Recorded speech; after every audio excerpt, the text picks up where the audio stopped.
Step up your preparation of GS Mains 2021 with the advanced course.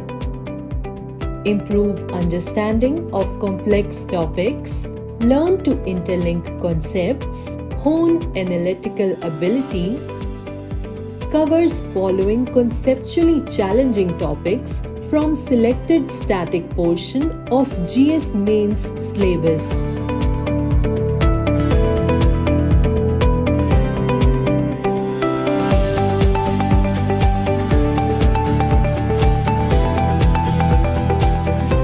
Complete analytical coverage of current affairs with Mains 365 classes. Comprehensive study material, soft copy only, sectional mini tests for continual assessment, personal mentoring to address doubts and keep you motivated, live online classes with recorded lectures available on the online personal student account. Duration of program is 12 weeks with 5 to 6 classes in a week. Classes start 19th October 1 p.m. Start now. Cover most crucial topics. Leave no stone unturned. Join the advanced course today.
Step up your preparation of GS Mains 2021 with the advanced course.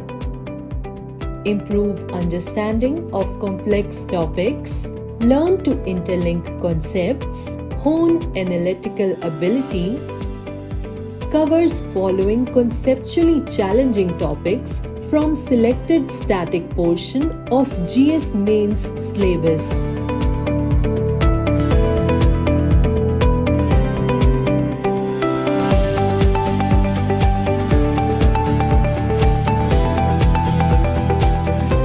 Complete analytical coverage of current affairs with Mains 365 classes. Comprehensive study material, soft copy only, sectional mini tests for continual assessment, personal mentoring to address doubts and keep you motivated, live online classes with recorded lectures available on the online personal student account. Duration of program is 12 weeks with 5 to 6 classes in a week. Classes start 19th October 1 p.m. Start now. Cover most crucial topics. Leave no stone unturned. Join the advanced course today.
Hi, a very good evening to everyone out there. My name is Smriti Shah, and we've gathered here for this session on how to maximize your score in essay paper.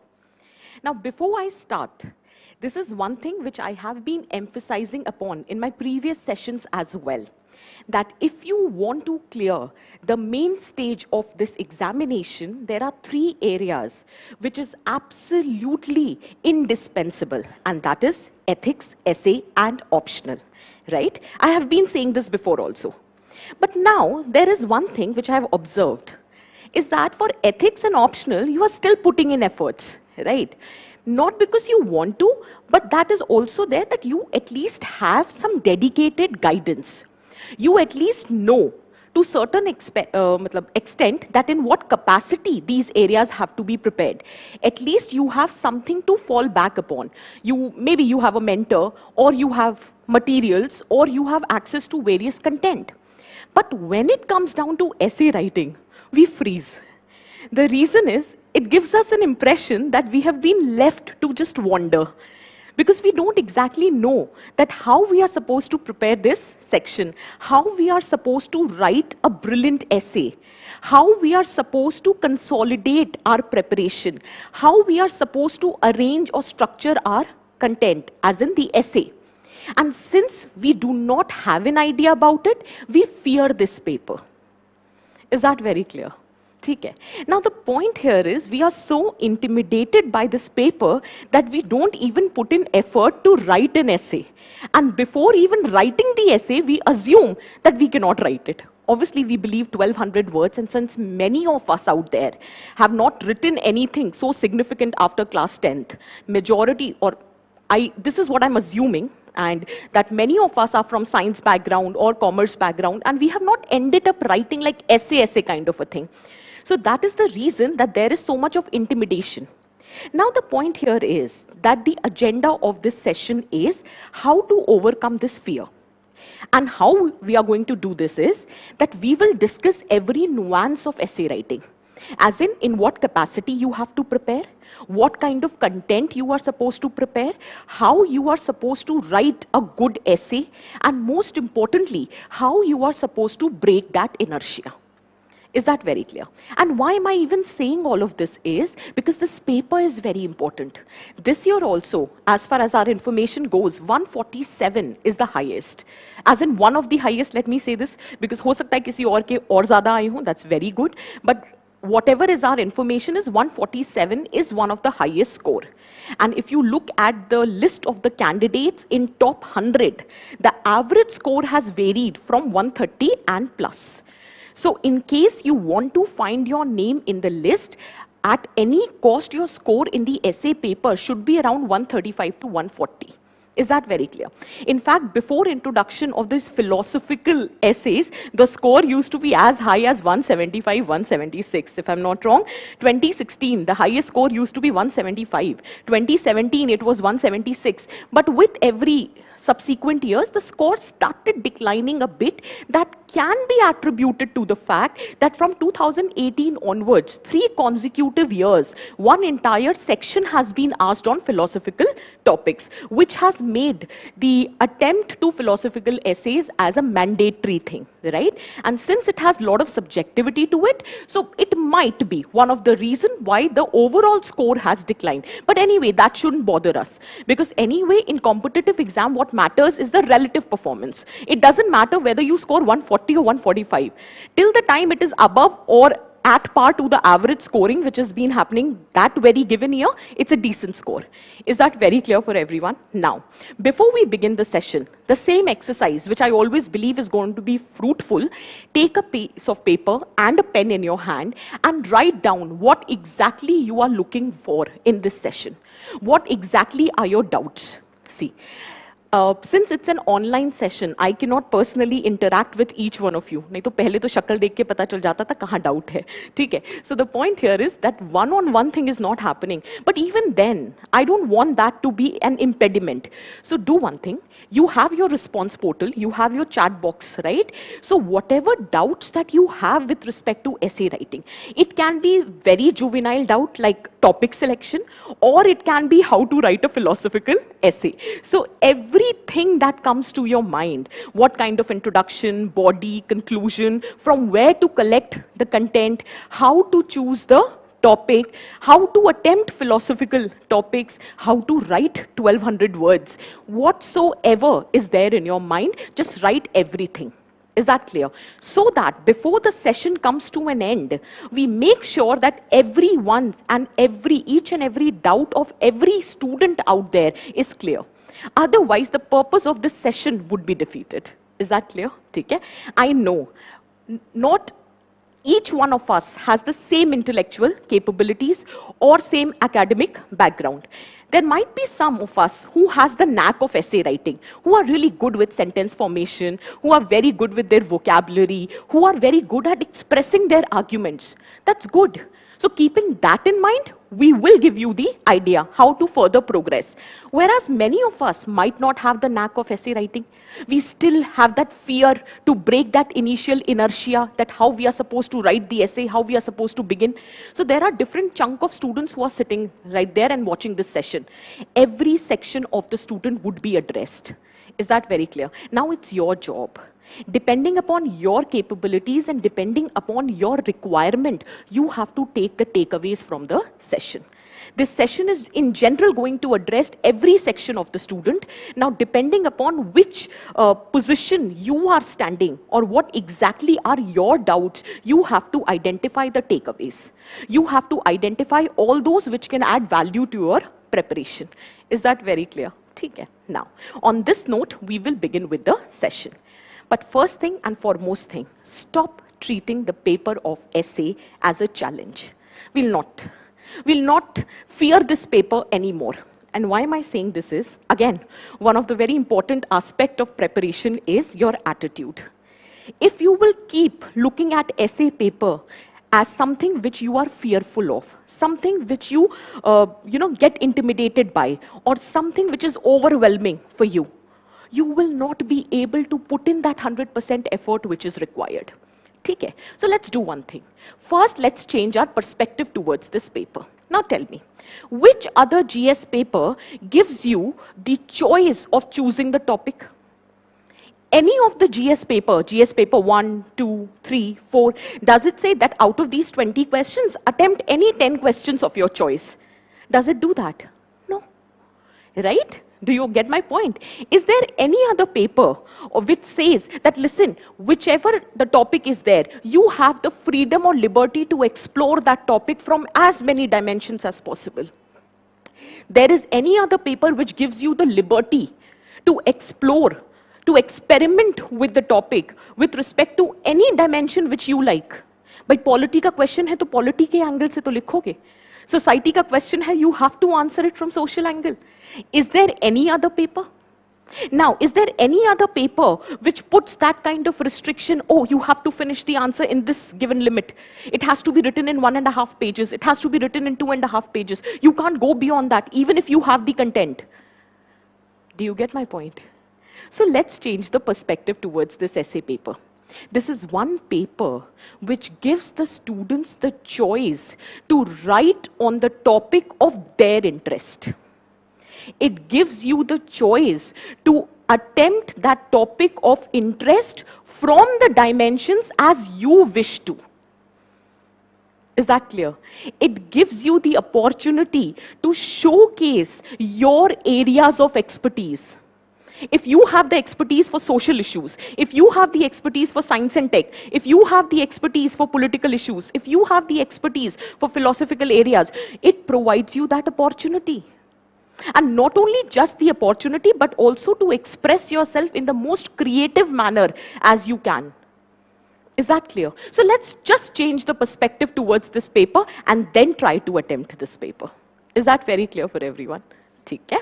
Now, many a times we have a doubt. Let's start with the session. I hope by this time you have written your doubts, right? Now, first thing, when you have to maximize the score in this paper, now this paper is not randomly asked.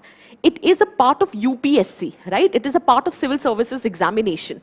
So you should have the clarity. Has UPSC specified some certain standards? Has UPSC specified what exactly they are expecting? So what I'm asking you right now is that do you know there is a syllabus for essay? That's the first thing that each one of us should be comfortable with. Whichever section you are preparing, the first thing is you need to follow the syllabus in case there is. And for essay, we do have a syllabus. So let's just have a look at it. This is what I said actually, that if you look at this essay paper in general, it's an opportunity which is allowing the students to choose the topic of their interest. But at the end of it, there is a slight challenge that you need to explain it to others. I will further delve into detailing of this when I'm explaining you how to maximize the score. Okay? So I'll get back to this point again. Now, this is the point which I wanted to highlight. Do we have a syllabus as prescribed by UPSC? Yes, we do have. Now, this is how the syllabus looks like. The first point that they have mentioned here is remain as close to the topic as possible. Time and again, I have been telling every student out there that if you want to nail a particular subject, you need to know the syllabus in and out. You need to know the expectation of UPSC. So the first point out here is remain as close to the topic as possible. Do you realize that UPSC is acknowledging the fact that as far as essay writing is concerned, there is too much of subjectivity. And obviously, your approach to the same topic can be very different from my approach. Your stand on a particular issue can be different from the stand which I take. If it is a social issue, then your solutions can be very different from the solutions which I prescribe, right? So the point which I'm trying to make here is they also acknowledge the fact that there is too much of subjectivity. They do not expect you to exactly answer what is being asked. They just ask you that contextually your essay should be relevant. It should not digress from the main theme. So you should try to put in effort to remain as close to the topic as possible. Is that clear? Let us say there is some question, education without values is no education at all. Did you get my statement? I'm giving you an example. Education without values is no education at all. Now, you are talking about primary education, secondary education, the status of education system in India. Do you realize that all of this content is right, but it's not required? The main theme of the essay is value-based education. So you can hover around value system in the education. You cannot just write anything which comes to your mind, right? So all they expect you is to remain as close to the topic as possible. I hope you got this point. Now, the next thing that they have talked about is that all the arguments that you are writing needs to be arranged in an orderly fashion. What they are expecting is haphazard presentation should not be there. There has to be some element of coherence in your presentation, which we will just discuss in detail. What exactly do we mean by this word coherence and how coherence can be actually developed in your essay writing. मैं आपको सारी tricks सिखाऊंगी essay लिखने की so that ultimately your score can be good enough to clear this stage. Is that very clear? So all they are expecting is that if you are following a pattern or a chronology or the method of writing the content, it has to follow a flow. There has to be some kind of orderly arrangement. It should not be written in a haphazard manner. That is all that they expect. Is that very clear? The third most important thing is concise presentation. Concise as in you have to write crisp presentation. Kabhi-kabhi hota hai na that we end up using too many words to express ourselves. And in that process, the essence of the message gets lost. Nahi hota, you're talking, you're interacting with your friends. And after some time, your friends is like, yaar, tum kya kehna cha rahe ho? Mudde pe aao. Because you are busy beating around the bush. So that beating around the bush should not be there. There has to be concise presentation. Minimum words and maximum content should be delivered to the examiner. That has to be your approach. Is that very clear? Is it making sense for everyone? Now see the last point. UPSC is playing very smart with us. They are trying to lure us. That see, if you are going to write exact and effective expression, then extra reward would be given to you. So they are trying to motivate you to write an essay which is close to the topic, to write your arguments in an arranged manner so that it is not very haywire or very haphazard. And whatever arguments you are writing, please make it crisp. Okay? In case you follow all these things, extra reward would be given to you. Is that clear? Is the syllabus, each and every statement of syllabus clear for everyone out there? Now my question comes. Has anywhere they mentioned the economy, polity, society, governance, security, ethics? Did they mention any of this in the syllabus? No. The reason is they are assuming you are already preparing for your GS papers. You are preparing history, no? You're already preparing geography. You're already preparing your current affairs, economy, polity, everything you are preparing. There is no separate preparation as far as essay writing is concerned. Is that very clear? Now, can you see the importance of this paper? That without even putting it effort to prepare the extra content, all you need to do is whatever content that you have collected or arranged, that has to be put in the framework of which satisfy the demand of the essay paper. That is all which is supposed to be done. And that also I will teach you in the coming session, as in after 5-10 minutes, that what kind of preparation is required as far as essay is concerned. But next time, do not ask, is there anything or content in the market available which is supposed to be prepared as far as essay writing is concerned? No. Do we need to read some book to prepare for essay? Nahi bhai. तुम ethics, society, polity, world history, economy, यही सब पढ़ लो, गनीमत है. Optional अपना तैयार कर लो. That is more than enough. For essay, what is required is you just need to practice. You don't need to prepare some separate content for it. Is that very clear? Is it making sense? Can we proceed? Okay. Now, before we further progress, let me just give you an agenda. Since we have discussed the syllabus, now we are going to talk about the parameters based on our experience of past like 8-10 years, that what kind of expectation UPSC has, what kind of scripts are scoring more marks. Okay? So keeping that in mind, we will discuss the parameters based on which your essay can fetch marks. Is that clear? That would be the first agenda. The second agenda would be, we will discuss the nuances of a well-organized essay. As in, we will be talking about the introduction, body, conclusion. We will discuss the nuances of it. Then we will be talking about through examples of topper scripts. I'll show you the topper scripts of past 2-3 years, and we will see that how there is a pattern in their writing, and how there are certain things which are too obvious to be written in the essay. We will also take examples of philosophical essays, that how philosophical essay needs to be attempted, so that every aspect of your doubts can be addressed. Is that clear? So let's very quickly start. Now, this is what I mean, as in purpose of essay writing, as in what parameters based on which your work is getting evaluated. That is my intention. So if you look at these points, by means of these points, we will address each and every doubt. The first and foremost thing I have written here is knowledge.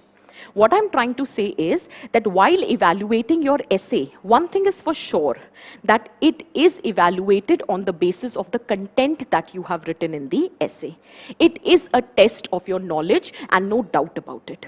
Now, you must be wondering what is new in that. You also know that it is a test of your knowledge. No, you don't know. Actually, you don't know. Why am I saying this is, there are many students who after attempting the paper, they say, yaar, ye topic nahi appear karna chahiye tha. I should have attempted some other topic. Do you get what I'm trying to say?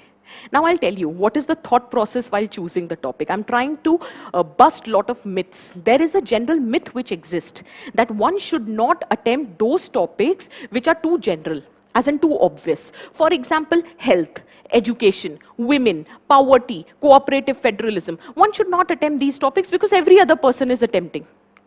How does that make a difference? Let everyone attempt these topics. Your job is to attempt better than everyone else. I told you, this exam is all about relative performance. Each one of you, 100 students writing on women only. But each one of yours approach would be different, the presentation would be different, the understanding would be different. And the one who has fared better as compared to others will fetch good marks. So ultimately, essay writing is a test of your knowledge. So the first doubt, how to select the topic.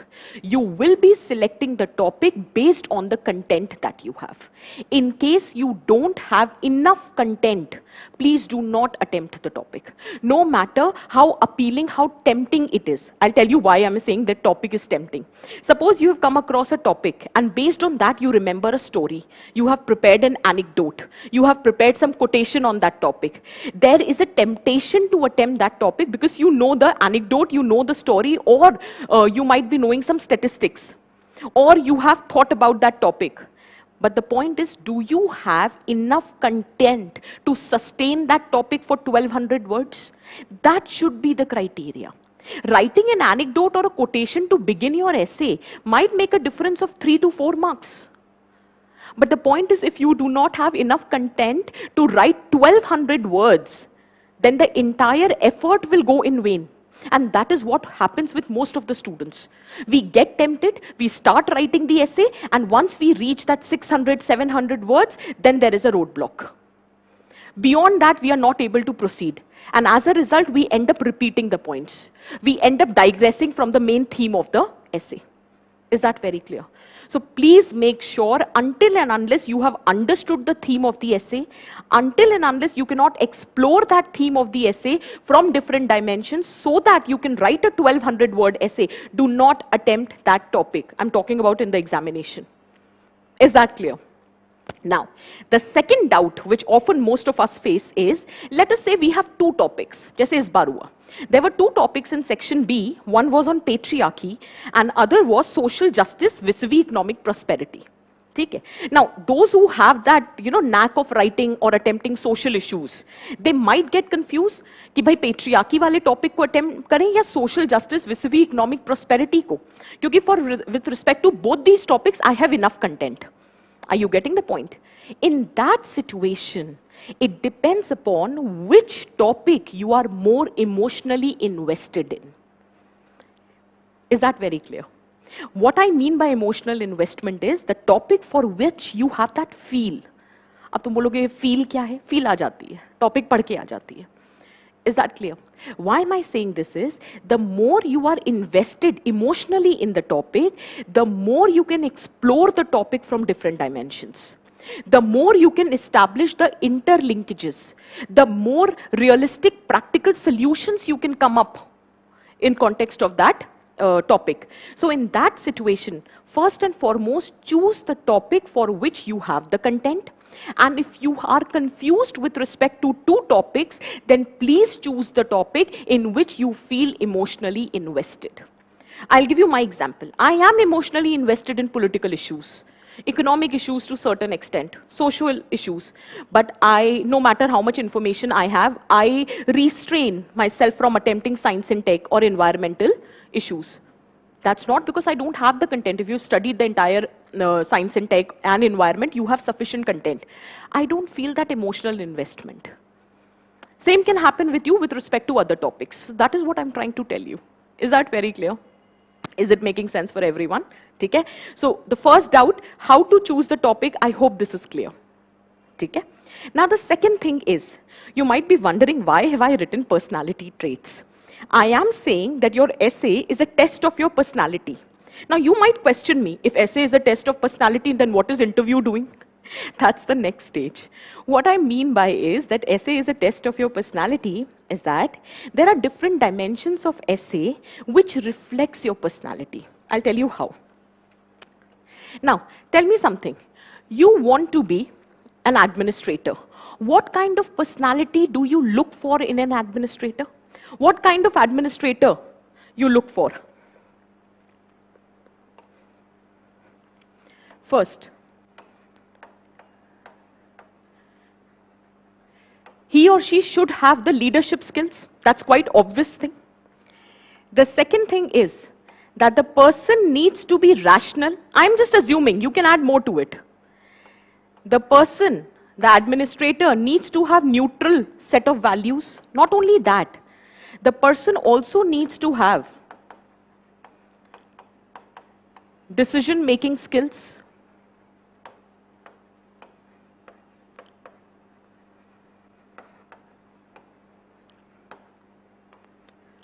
problem solving approach.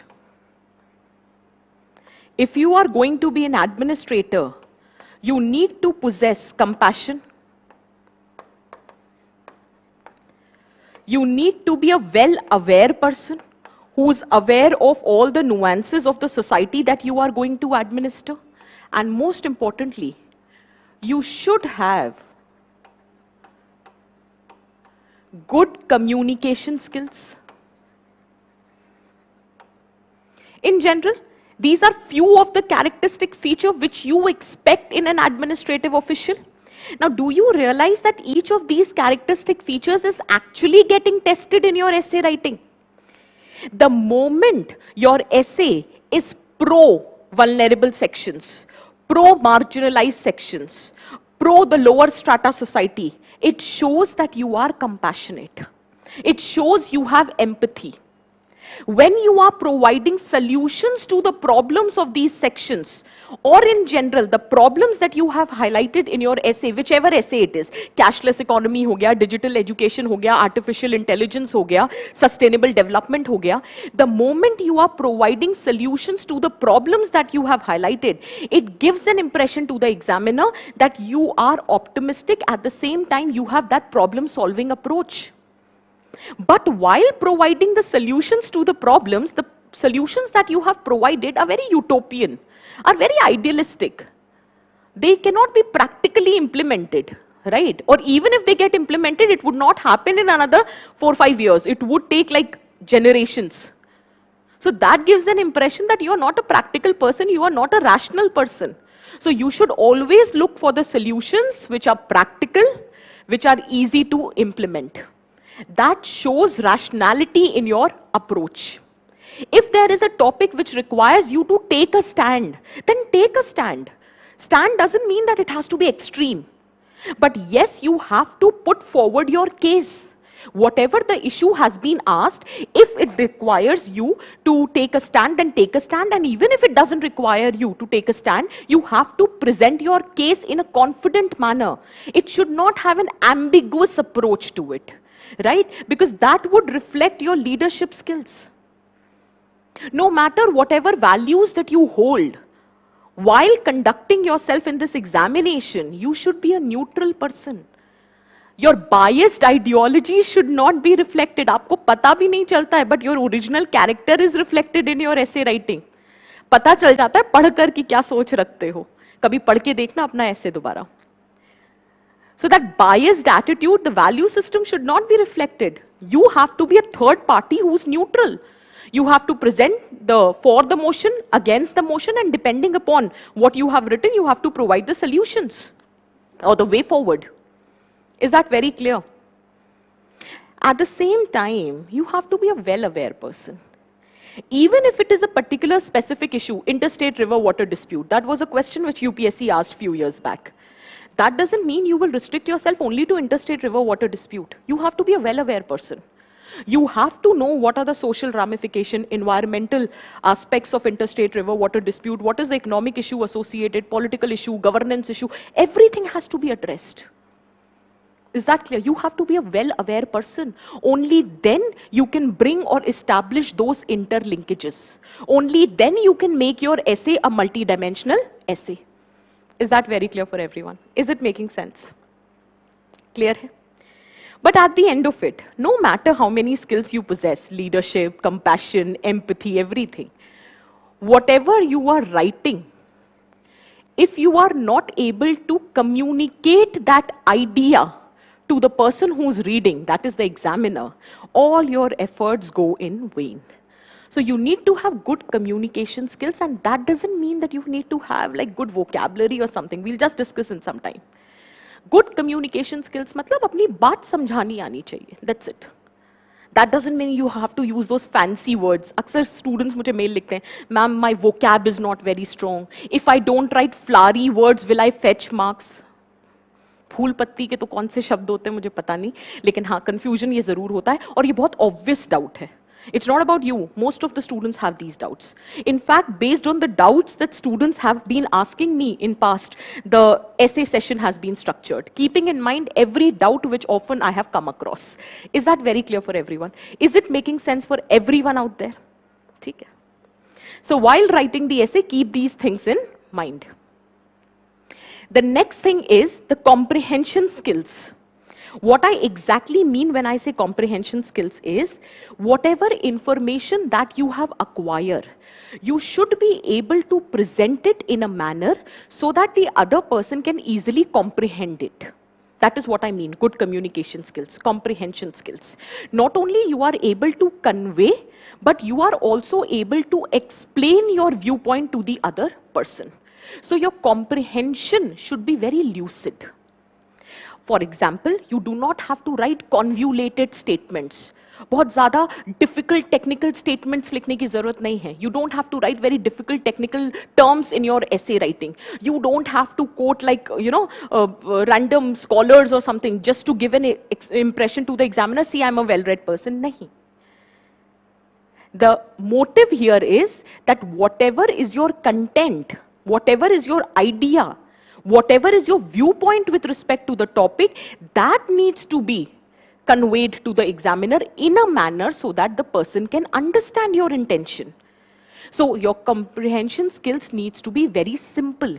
They need to be very lucid. As Albert Einstein says, if you cannot explain something simply, that means you yourself have not understood it. So you have to explain the content in a simple manner.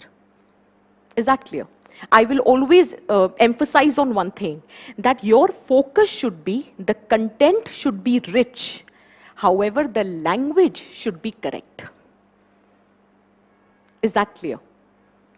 हमारा क्या होता है? Language should be rich, content तो चलेगा.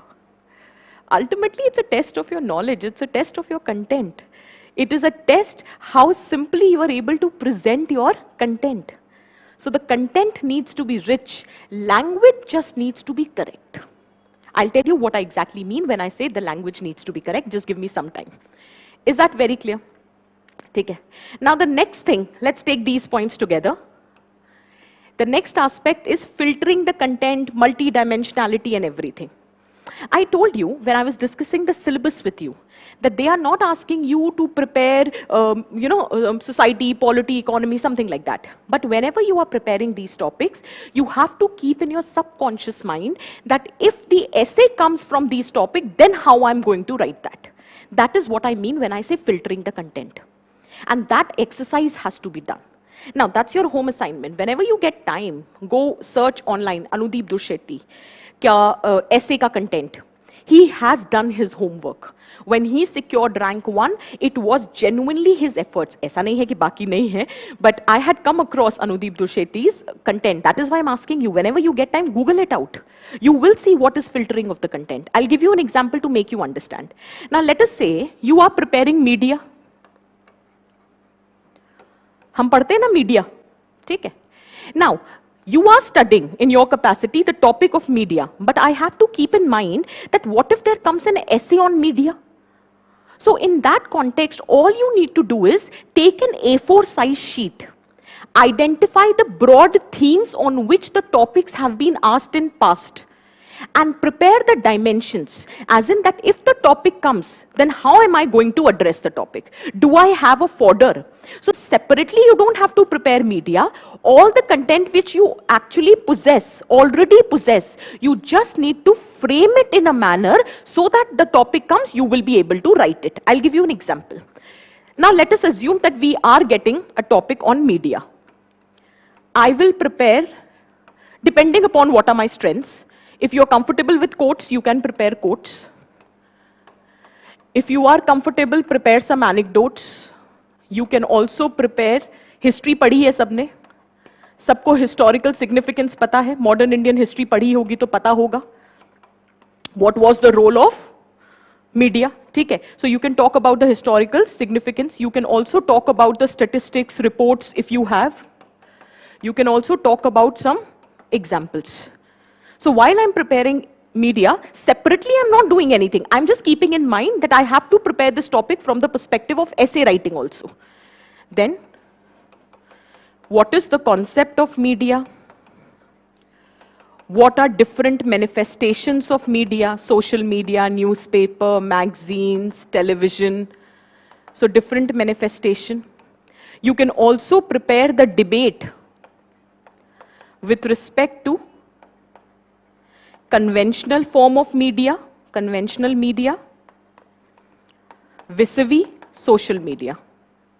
Because social media in itself is an important topic, so this can be prepared. I'm just giving you an idea that how you can prepare yourself. Then while preparing media, you can also discuss or prepare the significance of media. The social significance, political significance, economic significance, environmental significance, cultural significance, moral significance. Then you can prepare what are the issues and challenges with respect to the current media. And then, if there are issues and challenges, what should be the way forward? You can prepare it like this. Now, there was a topic, social media is inherently a selfish medium, UPSC asked. Then, 2 years later, there was a topic, biased media is a threat to Indian democracy. Will you not be able to answer? Biased media is one of the issues and challenges. You will talk about what is the role of media, how significant it has been in socio-political, economic, environmental domains. However, biased media has emerged as one of the biggest threats, how it is threatening Indian democracy, what needs to be done to overcome this issue. Then you can start with any quotation, anecdote, or something like that. For example, I was reading a newspaper where before ending the term, Barack Obama, he addressed the group of journalists and he said, media should not be a sycophant. Media should be skeptic. Media should not be complimentary. In fact, it should cast a critical eye so that we can deliver on the promises that we have made to our citizens. Ye speech thi newspaper mein aayi. And the moment I was reading this, it kind of struck me, अरे यार ये media के topic के लिए ना ये अच्छा introduction बन सकता है. मैंने पढ़ाने के पॉइंट ऑफ व्यू से सोचा था, आप एग्जाम देने के पॉइंट ऑफ व्यू से सोच लो. Is that clear? There was one statement which was written कि छपकर बिकते थे जो अखबार रिसाले, सुना है आजकल बिककर छपा करते हैं. I'll repeat. छपकर बिकते थे जो अखबार रिसाले, सुना है आजकल बिककर छपा करते हैं. Paid news, biased media, make use of these things. और उसके लिए ऐसे नहीं पढ़ना, चलो आज संडे है, आज मैं ऐसे की तैयारी करते हूं. नहीं भाई, ऐसे की तैयारी रोज होती है, तभी तो भारी नहीं पड़ेगी अगर रोज करोगे. It will not be burdensome. So what you are going to do is, I have given you this idea. Did you understand how the media can be used? How the overall idea can be developed? Clear hai? Now you have to identify, you will identify few broad themes. I'm telling you how you can prepare. Based on previous 10 years question, we have realized there have been questions on women. There has been questions on poverty. There has been question on federalism. There has been question on sustainable development. There has been question on media, capitalism, globalization, health, education, economic issues, jobless growth, science and technology, artificial intelligence and everything. I'm just giving you broad headings. You can identify your own themes and at least identify some 12 to 15 themes other than philosophical topics, because philosophical topics you can't predict. That's for sure. You need to learn the art of attempting philosophical topics. Predictions cannot be done. Okay? And when you are thinking about the next section, if the trend continues, so one section entirely would be on philosophical topic, and other section will have political, economic, IR based or technical topics. Okay? So you have to identify broad themes, and with respect to each theme, one A4 size sheet, you have to prepare the content. And this will also help you revising just before the examination. Is that clear? This is what I mean when I say filtering the content. Filter the content which can be used. You have studied so much. Now you just need to filter the content which can be used with respect to essay writing. That is the task at hand. This exercise has to be done. Is that clear? So make effort on this exercise. Clear hai? The next thing that we have to talk about is multidimensionality. Now, just give me some another 10-15 minutes. After that, when I'm discussing the body of the essay, I will discuss the different dimensions from which the essay can be written. So multidimensionality I will take there. But why did I mention here is, no matter, ये आप खुद सोचोगे कि यार multidimensional is a quite obvious thing. We know that essay has to be written from multiple dimensions. Point वहाँ नहीं आता. मुश्किल आती है when the topic in itself is very unidimensional. For example, interstate river water dispute. It in itself is a very unidimensional topic, right? It gives you that impression that, you know, it's a very polity-specific topic, right? So when the topics appears to be too unidimensional, you have to always keep in mind that essay has to be multiple dimensions. So then start exploring those dimensions from which this topic can be discussed. So at the end of it, at least 5 to 6 dimensions have to be addressed while writing the essay, that's for sure. No essay can be unidimensional. It has to be multidimensional. Is that very clear? The next thing that we have here is coherence. Time and again, we have been mentioning about how important it is. Kind of orderly fashion, there has to be coherence, there has to be, you know, a connect between the subsequent things that you are writing.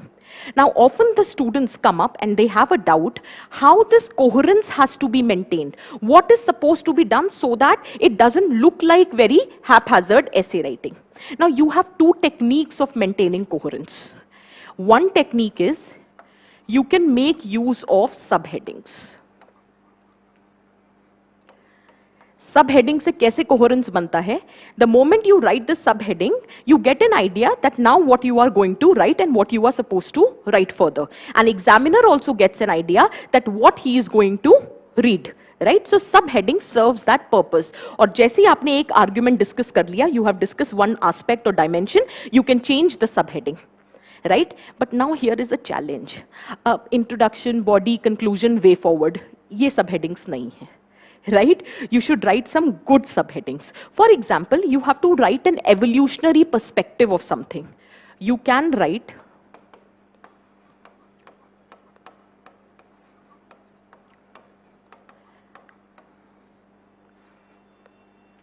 Indian agriculture, journey so far. Evolutionary perspective है ना? So journey so far. Let us suppose you want to highlight that there are certain issues like education system, and you have to highlight that how the current status of education system is bad. You want to highlight the negative aspects.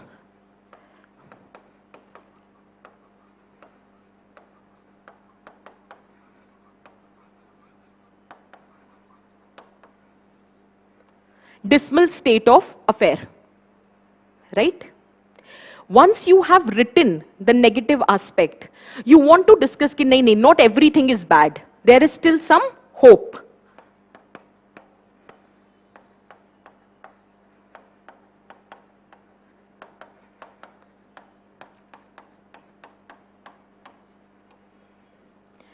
Silver lining in dark cloud. There is some issue, let us say, and the issue is such that it has both the aspects to it, the positive also and the negative, the challenges also as well as the opportunity.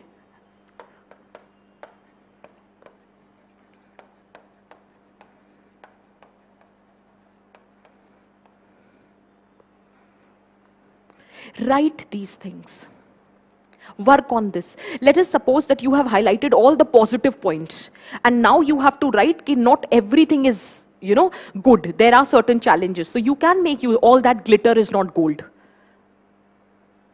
Digital economy, cashless economy, digital education, artificial intelligence. You have talked about the prospects. You have identified, oh, these are the benefits. And then you can write, all that glitter is not gold. There are certain challenges. Write down the challenges. Did you get the point? You can prepare these subheadings beforehand. At least 6 to 7 subheadings should be at your disposal. But again, it is not a hard and fast rule. That's totally your choice. So that is one way of ensuring coherence in your writing. You will also get an idea what is supposed to be written next, and the examiner will also have an idea what you are going to write next. Is that clear? That's one way of doing it. Okay? There is another way of doing it, and that is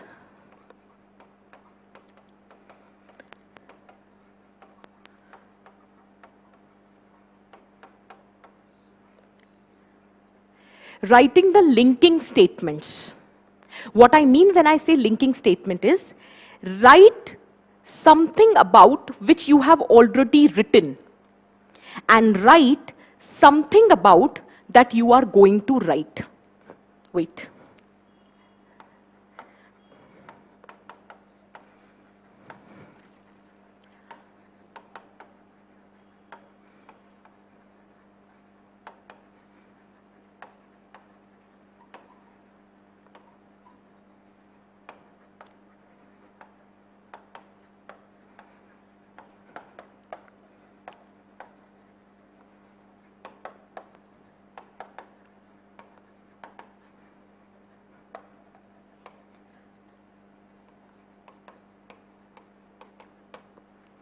What I mean by this is, let us suppose you have discussed the prospects and now you have to identify the challenges. Having discussed the prospects, now let us throw some light on the challenges. Did you get my point? Having discussed the economic dimension, now let us explore the issue from socio-cultural perspective. So write something about what you have already written and write something about what you are going to write. That becomes your linking statement, which helps you to establish coherence in your essay writing. Is that very clear? Now we will see topper scripts in another half an hour, and you will get an idea that how all these things have been practiced by the toppers time and again. Is that very clear? Okay. The next thing that we need to focus upon is the writing skills, and that is very important. The writing skill, the language competence, and time management. These are the three things which are left. Now there are few basic nuances. कोई बहुत rocket science नहीं है, but you should have an idea. Let us suppose this is the sheet that we have, one page on which you are writing your essay. First and foremost, you should write short paras. Long paras are big no. It actually snaps your attention. See, you need to understand your future lies in the hand of the examiner, right? So you have to do everything in your capacity to hold the attention of the examiner. And in order to hold the attention of the examiner, you have to make your essay as comprehensible, as easy to understand, as innovative. So that's the challenge in hand, right? So first and foremost thing, please write short paras. कभी-कभी doubt होता है कितने लिखें, तो वो भी बता देती हूँ. 2 to 3 paras on one page. Each para should have at least 2 to 3 statements. So by that I mean that you have to write small statements. It has two benefits. Jab you use small statements, you convey, your message gets conveyed easily. That's an art of communication. And second thing is, the tendency to make grammatical errors also clearly reduces. So it is very important for you to make use of small statements. Grammatical errors will be less. Is that very clear? Okay. So if this is the sheet,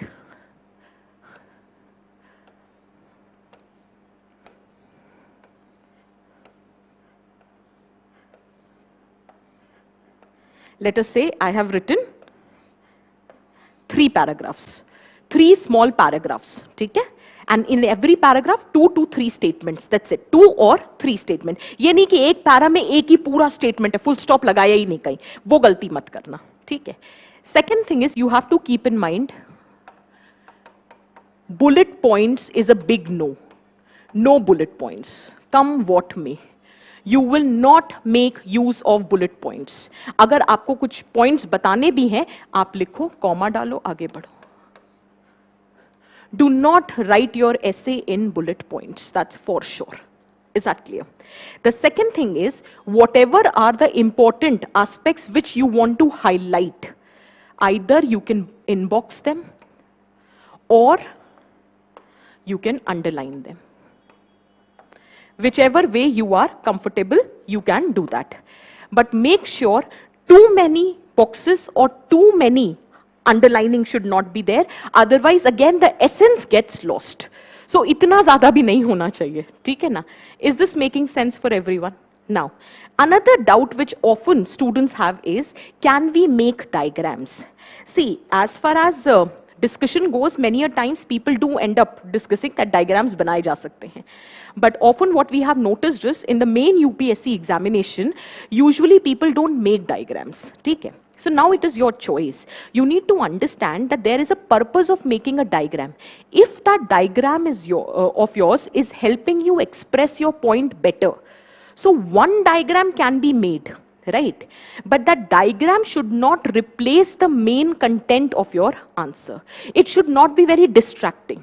I remember there was a topic, I think 2015-14 में topic था tourism पर, and rank 1 that time, she made a map of India to highlight the tourist spots in the main examination of UPSC. This is what she told us. So this can be done, right? Similarly, there was a student, child labor. She was writing an essay in the mock test. So again, a selected candidate. So she made a map to highlight the hotspots where child labor incidences are very high. One odd or two odd times we have also seen some students making a flow chart or a diagram. ठीक है? But then it should be contextually relevant, it should be correct. So there is risk involved in making a diagram. So if that diagram is not adding some value to your answer, you can refrain from making the diagrams. Is that clear? क्योंकि कभी कभी क्या हो जाता है, अगर हम open session में बोल दे कि नहीं डायग्राम बना सकते हो, तो आप चल जाते हो डायग्राम बनाने की स्ट्रीक पे, 1 2 3 मैप्स बन रहे हैं, फ्लो चार्ट्स बन रहे हैं, वो तो फिर जो एसेंस ऑफ ऐसे राइटिंग है वो डिफीट हो जाता है, एनालिटिकल एस्पेक्ट डिफीट हो जाता है. एक आध बना दिया तो बना दिया, अदरवाइज इट्स नॉट रिक्वायर्ड. ठीक है? Is this clear for everyone? Is it making sense? Another thing, do not write convoluted statements, do not give emphasis on fancy vocabulary. If your English is already good, if you are good with vocab, that's like an icing on the cake. Please make best utilization. In case you don't, so I believe that once you prepare for GS and optional, थोड़ी बहुत vocab automatically develop हो जाती है यार, Hindu Indian express पढ़ पढ़ के ही हो जाती है. ठीक है? तो थोड़ी बहुत बेसिक vocabulary डेवलप ऑटोमेटिकली हो जाती है in this journey of preparation. So you don't need to worry about that, but make sure you do not commit spelling errors. ठीक है? एक आध हो जाते हैं, that is okay, but too many spelling errors is a big put off. Please don't do that. Spelling errors नहीं होने चाहिए. दूसरा, ग्रामेटिकल एरर्स नहीं होने चाहिए. बट इट्स ओके, आधे टाइम तो हमें पता ही नहीं होता we are making grammatical errors, तो वो भी ब्लेसिंग इन डिस्गाइज है, आपको पता ही नहीं है यू हैव मेड एरर्स, तो इट्स ओके. जो इतने सालों में 21 सालों में ग्रामर नहीं ठीक हुई तो अब क्या ही होगी. So let's not waste a time on that. Then another thing which often students ask is about the handwriting. See, every other person cannot be Tina Dabi, okay? She has beautiful handwriting. And this year also I have come across 1 or 2 scripts, beautiful handwriting. Again, Ria, beautiful handwriting. So the point here is कि उससे मत intimidate हो. They have that skill of beautiful handwriting, right? आप सिर्फ उतना लिखो कि पढ़ने वाले को समझ आ जाए. Legible होनी चाहिए, कीड़े मुकौड़े नहीं रेंगने चाहिए. ठीक है? It should be just legible. That's more than enough. Is that very clear? Next thing, the tone that you are using should be formal. Informal tone नहीं होना चाहिए. ठीक है? Formal tone use करो. दूसरी बात, इस तरह के abbreviations नहीं होने चाहिए. ये सब नहीं लिखोगे. ठीक है? Let us suppose there is a scheme that you are mentioning, तो and you have to use it again and again. तो एक बार हो गया कि आपने लिख दिया, let us say प्रधानमंत्री ग्राम सड़क योजना. ठीक है, कुछ भी आ गया तो एक बार आपने पूरा लिखकर you have in the bracket you have written it like this, and next time if you have to write then you can make use of it. MG NREGA, ठीक है. So these which are established abbreviations that can be used, otherwise it should not be. Is the case clear? That what kind of writing skill you should possess? You will write in small paragraphs, you will not write in bullet points, you will highlight or box the important terms where you want to draw the attention of the examiner. These kind of abbreviations, informal tone would not be used. The tone should have been formal. Is that clear? As far as map and all is concerned, one odd map here and there is okay, not beyond that. And it should actually add value to your content, otherwise do not take that risk. Because you never know, maybe the person who's correcting is not comfortable with the idea of making diagrams in the essay writing. So one can avoid that. Is that very clear for everyone? Now, the another thing which comes is the time management. So since in 3 hours, you have to write 2 essays,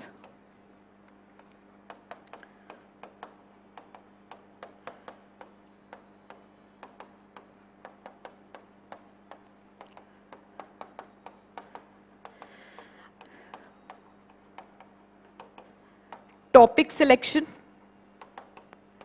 brainstorming, writing,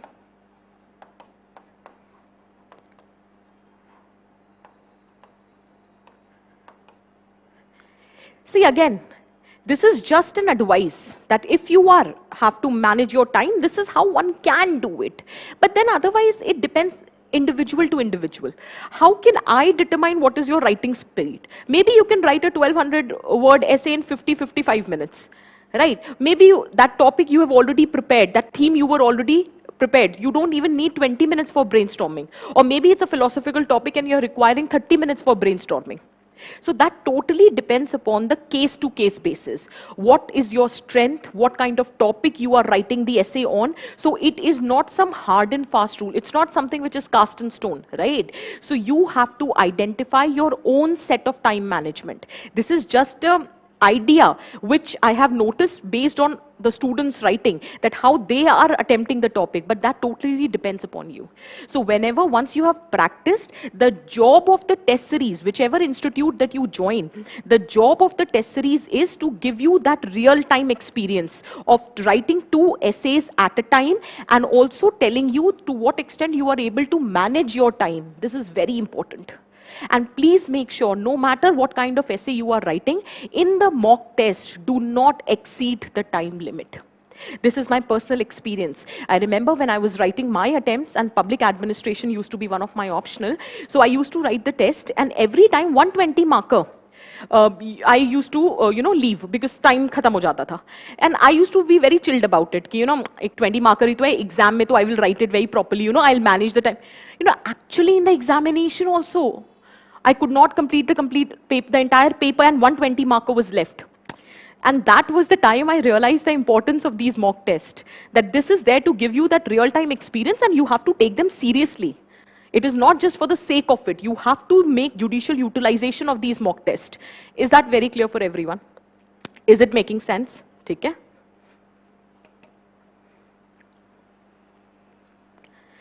I hope all of the things which we are discussing right now, everything is falling in place. You are understanding my intent. See, ultimately, this is how we will proceed. There are few things which I need to highlight. That if you are writing a decent enough essay to help you score 130, 135 plus, पहले तो मैं 150 plus बोलती थी क्योंकि आते ही थे इतने बच्चों के average score, but आजकल आ नहीं रहे. So let us say 135, 140 is the target that you have kept for yourself. So in that context, there are few things which has to be kept in mind. See, coherence we have already talked about. There are 4 things which we will discuss now. One is originality, analytical aspect to it, specific yet explanatory, and 4th is well organized. And in well organized, we will discuss the nuances of introduction, body, and conclusion. Now, the first and foremost thing is originality. There is a reason. अभी मुझे पता है क्या doubt आने वाला है. Ma'am, कोई model essays की book available है market में, which we can refer. Ma'am, can you provide us the model essays on previous year topics and everything? What is a model essay? What is the guarantee that whatever essay I'm writing is the perfect essay and this is how it has to be written? Are you getting my point? Right? There is nothing called model essay. You have to write the essay from your own original understanding of the topic. I'll tell you, and originality does not mean some, rocket science has to be done. I'll tell you what I mean by originality. I remember there was a question that fulfillment of new women in India is a myth. I think 2017 का question था शायद. Fulfillment of new women in India is a myth. And the student who secured 176 marks, she started the essay by writing an anecdote that there is a woman called Priya.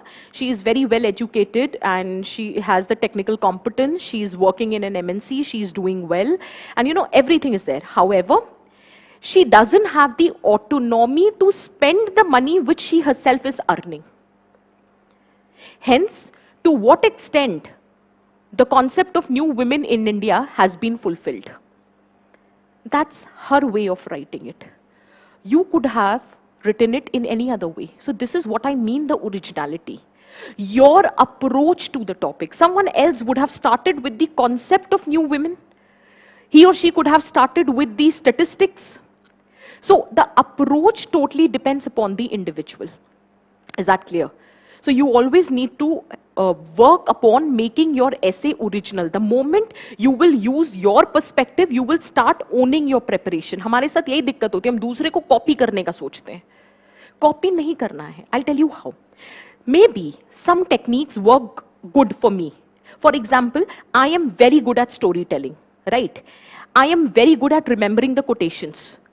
Maybe that's not the case with the other person. Maybe that person is not comfortable at all with the ideas of quotation and anecdotes. Maybe that person is good in deconstruction of the topic. Maybe the person is good with facts, reports, statistics. So that's their approach. How can it be same? अब आपको कोई बोलते हैं नहीं coat ही लिखोगे तो ही marks मिलेंगे, anecdote से स्टार्ट करोगे तो ही मार्क्स मिलेंगे. ऐसा कुछ नहीं है. You have to play around your own strengths, and that will only happen when you have the intent of writing an original essay. कोई invention नहीं करना है, बस originality लानी है essay में, और वो तभी आएगी जब खुद की understanding से लिखोगे. So you have to attempt the essay based on your own understanding. Is that very clear? The next thing, why have I written analytical? उसका एक reason बता देती हूँ. सभी को पता है ऐसे में analysis होती है, but मैंने ये क्यों specifically लिखा उसका reason बताती हूँ. We have this habit of writing the current affairs which we have prepared. यार देखो इतनी मेहनत से पढ़ाई करी है, right? So we have this habit कि ये भी data लिख दो, वो भी information लिख दो, and current affairs में ये developments पढ़े हैं, वो developments पढ़े हैं, कोई भी committee की report आई है या कोई deals हुई हैं, कोई MOUs हुए हैं, negotiations हुए हैं. We have this habit of writing everything. उसका reason है you've studied that, you want to showcase your knowledge, right? But then you need to understand that essay is not a government report. Essay is not an informational database, right? The essence of essay को समझने की ज़रूरत है. If I have to tell you what is the essence of essay,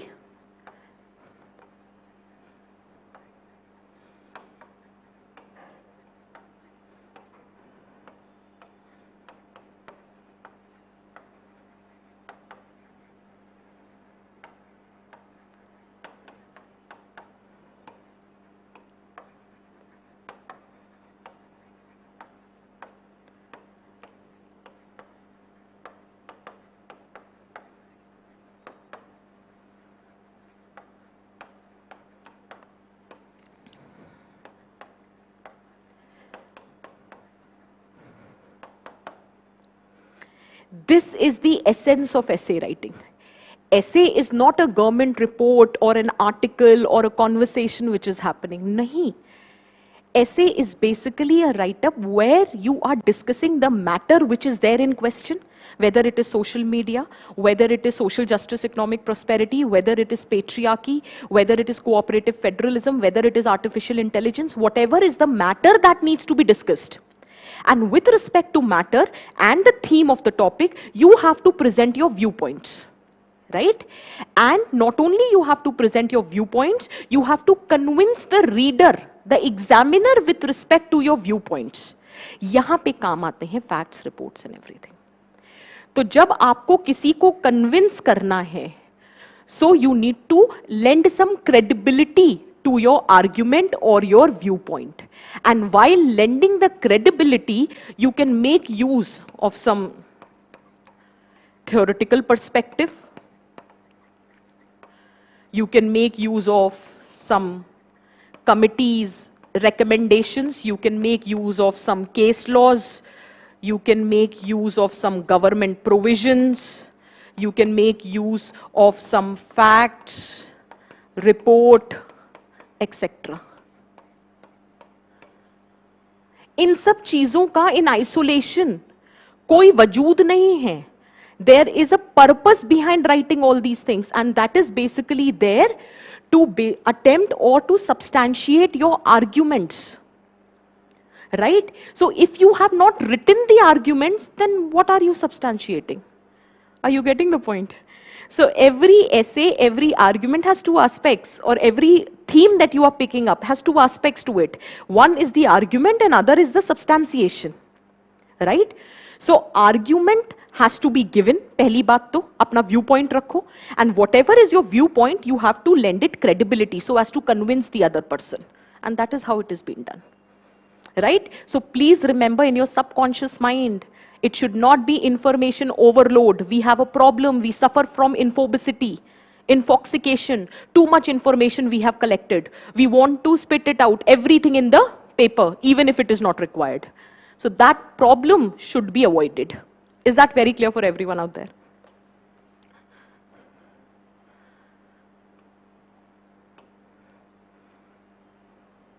Next, specific yet explanatory.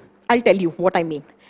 In the syllabus of the essay, there was a point, concise presentation. Somehow we have a problem.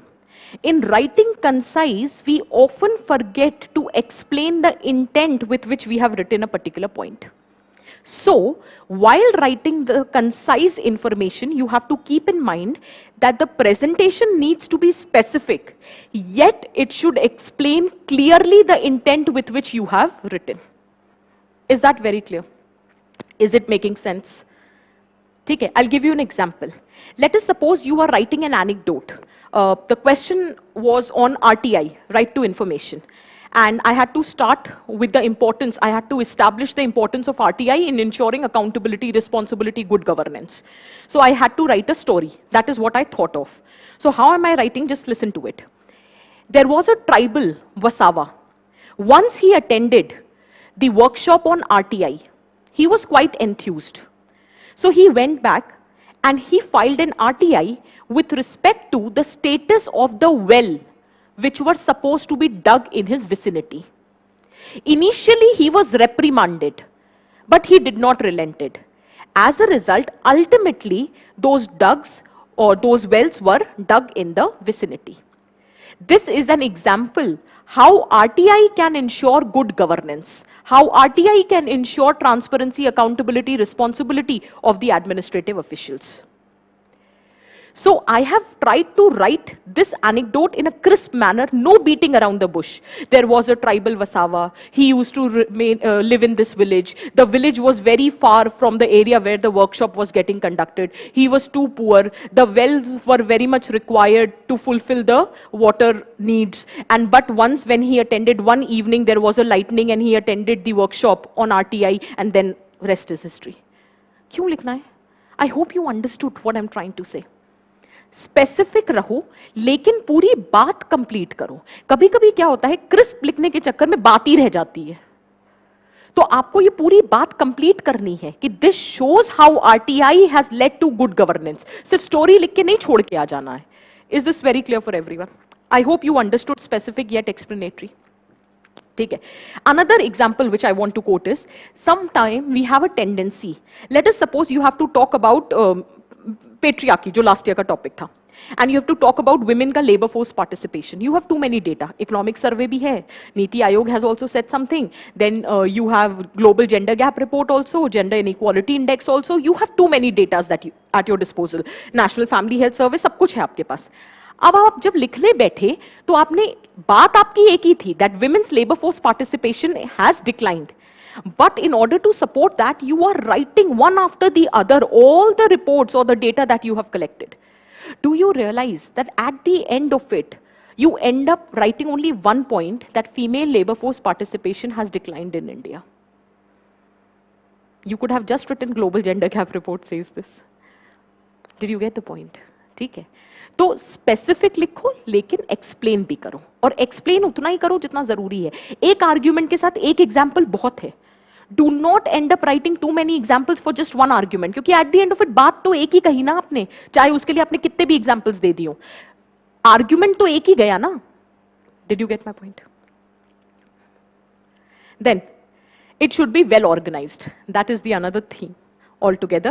So I hope this is clear so far. Let's quickly start. How to write a good essay. There are three aspects of essay writing: introduction, body, and conclusion. I know many of us have a doubt what is supposed to be written in the introduction, how the body is supposed to be written, or conclusion for that matter. So if you notice what I have written on the board, you will get an idea what exactly I'm trying to convey. The first thing under the introduction I have written, tell them what you are going to tell them. Just make it clear to the examiner. कोई suspense नहीं खेलेंगे हम कि climax में जाके पता चलेगा ये हमारा stand था. नहीं, इतना हम suspense नहीं रखेंगे. In the beginning of the essay itself, in the introduction, we will make it clear to the examiner what is our stand as far as the topic is concerned. So I will clearly tell the examiner what I am going to tell them in the essay. ठीक है?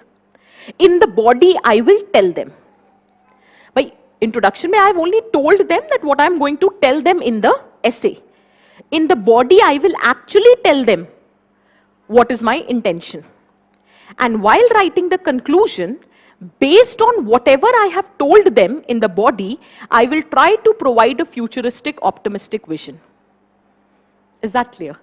एक simple भाषा में ये understanding होनी चाहिए जब आप इंट्रोडक्शन, बॉडी, कंक्लूजन को लिखो. That has to be there in your subconscious mind. Is that clear? I have a question online. What are my thoughts on writing mythological examples in essay? I am absolutely fine with it. You can write it. I am absolutely fine with it. For example अब ethics तो पढ़ ही रहे हैं यार, philosophical essays तो लिख ही रहे हैं, फिलोसफिकल एसेज में माइथोलॉजिकल एग्जाम्पल्स आराम से दे सकते हो. We will just discuss.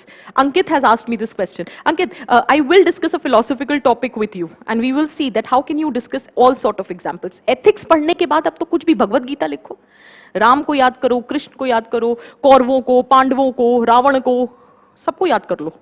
ठीक है? So you can absolutely write mythological examples. Do not write controversial issues. ठीक है? Write it in a good spirit, the examples. ठीक है? That's all. Because ultimately it depends how you are presenting your content. So the content should not be controversial, and you are able to justify why you have written that example. That's it. That's more than enough. ठीक है? Is this very clear for everyone? Can we proceed now? नहीं, खत्म नहीं हुआ है. Now we will talk about how to write the introduction. और अगर मुझे हिंदी में बोलना हो कि what is the essence of introduction, so it's like a trailer of a movie. I don't know, somehow I really find this very fascinating, because when I was writing my own attempts and I wanted to understand that what exactly is supposed to be written in the introduction, then I realized it's like a trailer of the movie. And why do I say this? I'll justify. See, the trailer of the movie gives you an insight that what kind of a movie it is going to be. First thing. It depends how interesting and captivating the trailer is, right? And third thing, you should only give an insight to the audience. You should not reveal everything in the trailer. Otherwise, there would not be any excitement, no? तो suspense भी मत बनाओ, लेकिन at least एक idea तो दे दो ना कि this is the theme on which the movie is based, whether it is a rom com और it is a suspense thriller, murder mystery, और something like that, college romance or something, comedy, whatsoever it is. So give the idea in the introduction. So introduction is nothing but a trailer of the movie, and depends upon how captivating the interesting your trailer is, as in the introduction is, it depends to what extent you will be able to hold the attention of the person who's correcting your script. Is that clear? Now if you see on the board, on the screen, first and foremost, your introduction should be relevant to the topic which is being asked. Obviously randomly kuch to nahi likh doge na, it should be relevant to the topic. It should not only be relevant to the topic which is asked, it should also give an insight to the examiner. What is your approach with respect to the topic? It should suggest that how you are intending to approach the topic. We'll just discuss through topper's example, you will get an idea. And third thing, it has to be made captivating and interesting. ठीक है? तो चलो captivating और interesting बनाते हैं इसको. There are different ways in which introduction can be made captivating and interesting. The first thing is quotes. You can write the quotations to begin your introduction, but just an understanding. Many a times we have a confusion. Quote लिख दी तो introduction हो गया, anecdote लिख दिया तो introduction हो गया, topic define कर दिया तो introduction हो गया. नहीं बच्चे, अभी बताया ना, ये तो सिर्फ they are the means to make it interesting and captivating. The purpose of introduction is to give an insight to the person who's reading that what the person can expect in your essay. It has to be relevant, it has to be suggestive of the theme of your essay. Is that clear? Now, there are certain doubts as far as quotes are concerned. How many quotes to write? If I don't remember ad verbatim the quote, what if I don't able to recall the person who has given the quote? Am I supposed to explain the quote? So there are too many questions that we have. So let's answer. First and foremost, BrainyQuote का article नहीं लगना चाहिए, to many quotes नहीं होनी चाहिए, maximum 2 to 3. भाई एक शुरुआत में लिख दी, एक कहीं बीच में लिख दी और एक एंड में लिख दी, तो 2 to 3 quotations आर फाइन. ठीक है, not more than that. Otherwise ऐसा लगता है that you are actually just making use of the quotations. ठीक है, सो 2 to 3 quotations in one essay is good enough. First thing, see, ideally we expect that you should remember the quote and the person who has given the quote. Ideally, this should be the case. So if both the conditions are fulfilled, double inverted commas, write your quotation as well as the name of the person who has given the quote. But let us assume we are not able to remember ad verbatim, nothing, no issues. Single quote, and do not mention the name of the person if you don't remember. भाई देखो, ideally you should remember. अब क्या करें, नहीं याद आ रहा तो यार कुछ नहीं, मत लिखो. नहीं, कोट लिख दो, नाम मत लिखो. ब्लफ मत करना. ठीक है, ब्लफ मत करना. नहीं याद आ रहा तो नाम छोड़ दो और सिंगल इन्वर्टेड कॉमास में लिख दो, तो ओपन टू इंटरप्रिटेशन हो जाता है, तो एड वर्बैटम लिखने की जरूरत नहीं होती. Now the third thing is, do we need to explain? There are certain quotes which are self explanatory. ठीक है, in that situation you don't need to waste your time to further explain it, but there are many a times, let us suppose you are writing a doha, right? और फिर रहीमन पानी राखिए, बिन पानी सब सून, पानी जाए न उबरे, मोती मानस चून. आपने कोई दोहा इस तरह से लिख दिया, ऐसी बानी बोलिए मन का आपा खोए और इनको शीतल करे आपहु शीतल होए. तो if you're writing something like that, maybe the other person is not able to understand, right? Then in one or the two statements you have to explain that what is the meaning of that. Now you must be wondering, why did I give you example of dohas and not the quotation in English?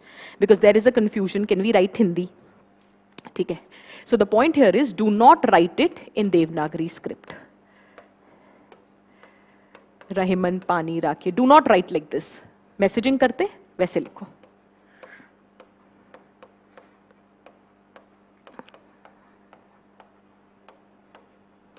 ऐसे लिखो and explain in 1 or 2 statements. Is that clear? ठीक है. Now, ये तो एक general understanding हो गई about quotes.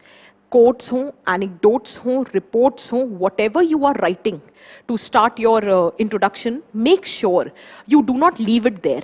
You have to link it to the demand of the topic. As in, why have you written that anecdote? I told you Wasawa wala.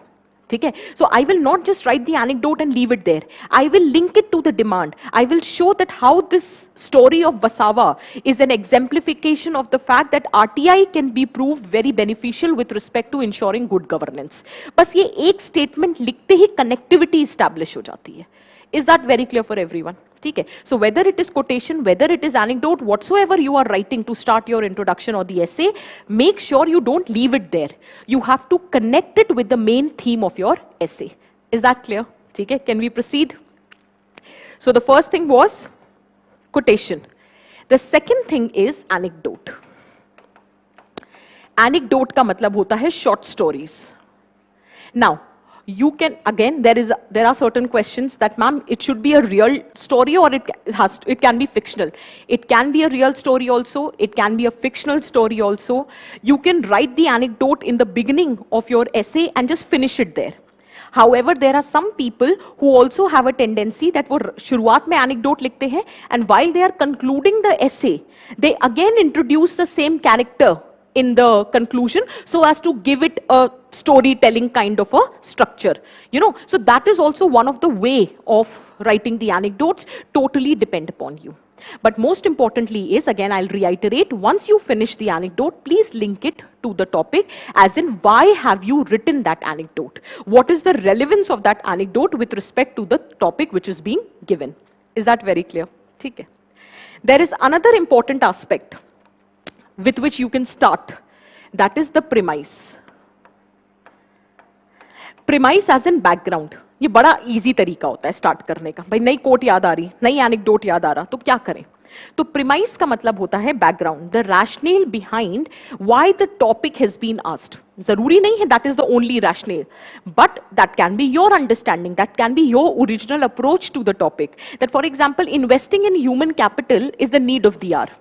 That's the topic, right? You can start with the premise that how, according to United Nations Population Division, by 2027, India will surpass the population of China, will emerge as the most populous nation in the world. There is often a debate whether this high population is an asset or a liability, right? We are in the phase of demographic dividend, but in order to reap the benefits of demographic dividend, we need to make sure that the population in itself is an asset. It's a human capital, not just a human resource. Premise hai ye. Did you get my point? The premise is the background based on which the question might have been asked. Clear?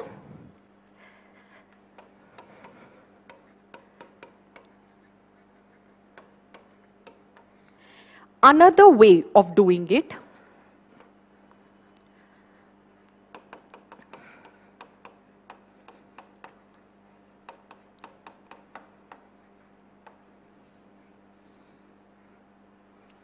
some statistics, some report, some news that can be used to begin the essay.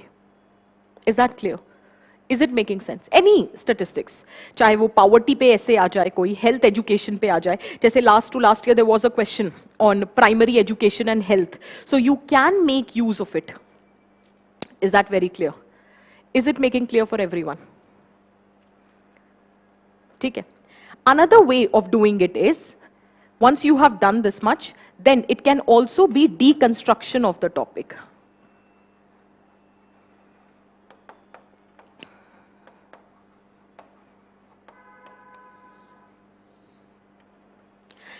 Many a times with you are not able to think of any of the other dimension, that this is one dimension which can be used, and that is deconstruction of the topic.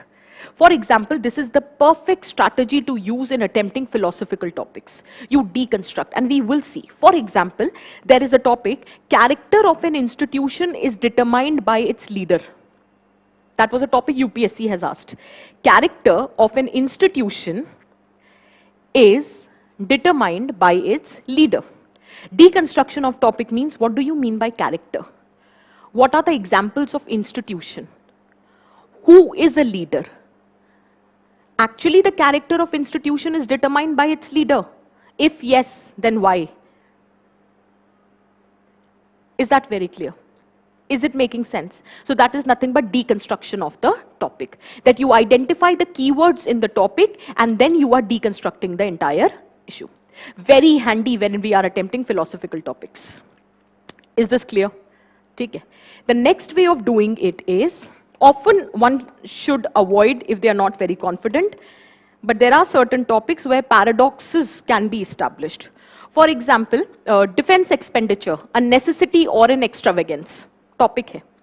So you can start by establishing a paradox that on one hand we are signing multi-billion-dollar deals for defense equipments, whereas on the other hand the expenditure or the budget allocation for the social infrastructure is declining. So in that context, in the context of this above mentioned paradox, we will analyze to what extent defense expenditure is a necessity and to what extent it has been an extravagance. Did you get my point? Okay? Did you understand what I mean when I say paradox? Contrasting opinions have to be established by means of examples. Is that clear?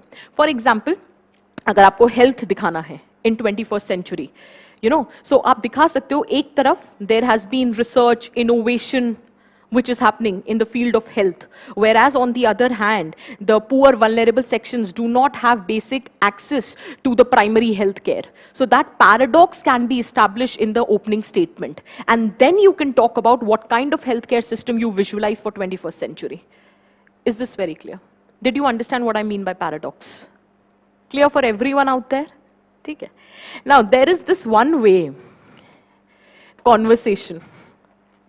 Usually students don't write like this, but there was a student, there was a topic, dreams which should not let India sleep. So there was this student of mine who has cleared the exam, and he brilliantly introduced the essay. And it was, the conversation was, usually students don't apply this because it's not that easy, but this is how he started. So there was this conversation which he mentioned that there was a girl, her name was Bharat. Can you see the analogy which he was trying to draw? So there was this girl named Bharat, and once when she was sleeping, so she saw a dream, and in her dream she saw a gentleman. So she asked that, who are you, gentleman? So to which the person replied, I am Mohandas Karamchand Gandhi. So Bharat asked, what do you want? So he said, I want to see India of my dreams. So then she asked, what is exactly India of your dreams? So then he talked about where there is cooperation, peace, harmony, equity, universal brotherhood. So then she asked, why are you not able to achieve India of your dreams? So then he highlighted the various malpractices, pathologies which are existing. Corruption, red tapeism, casteism, communalism, mob lynching, corruption, everything mentioned. So then she asked that, when will you be able to achieve India of your dreams? So to which Mohandas Karamchand Gandhi replied, when the youth like you will rise awake and not stop till the goals are achieved. Did you get my point? So this is how the person started the essay.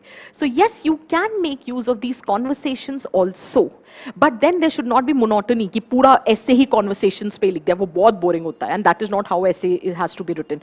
हाँ, in the introduction you can make use of such conversation to give it a unique nature or character. Now, having said all these ways of introducing the essay, you have to keep in mind that you have to identify your strength. Self-awareness is the beginning of all wisdom. That is what is being said by Aristotle.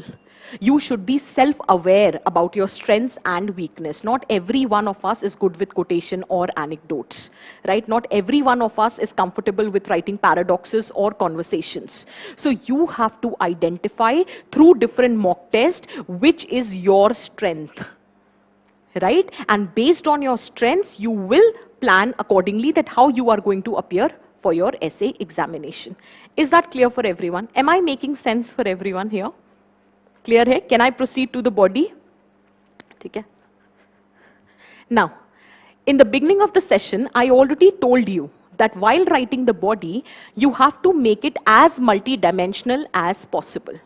Now, often there is a belief that multidimensionality means socio-political, economic, cultural, ethical, technical, security point of view and everything. That is one way of making your essay multidimensional. There are too many ways, and it totally depends upon the nature of the topic. It depends upon your comfort level, which manner you want to present your essay. For example, the most obvious way of making it multidimensional is basically the sectional approach.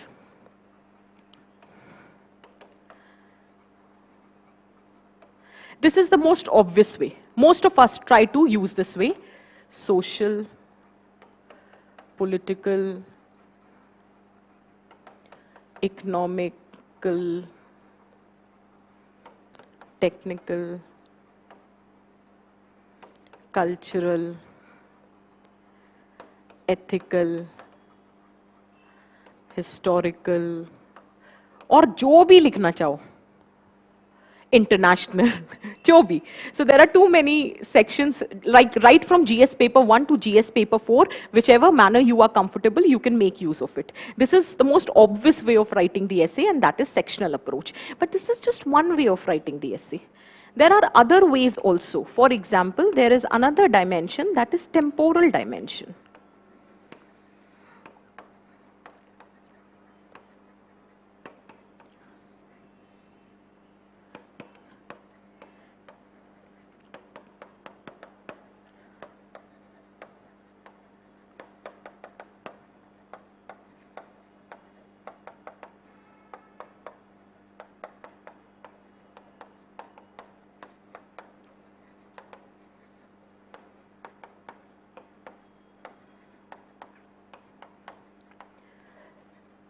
If you are well versed with your history and you know the examples of ancient India, medieval India, modern India, so the temporal dimension can also be explored. Again, it depends upon which topic are you attempting.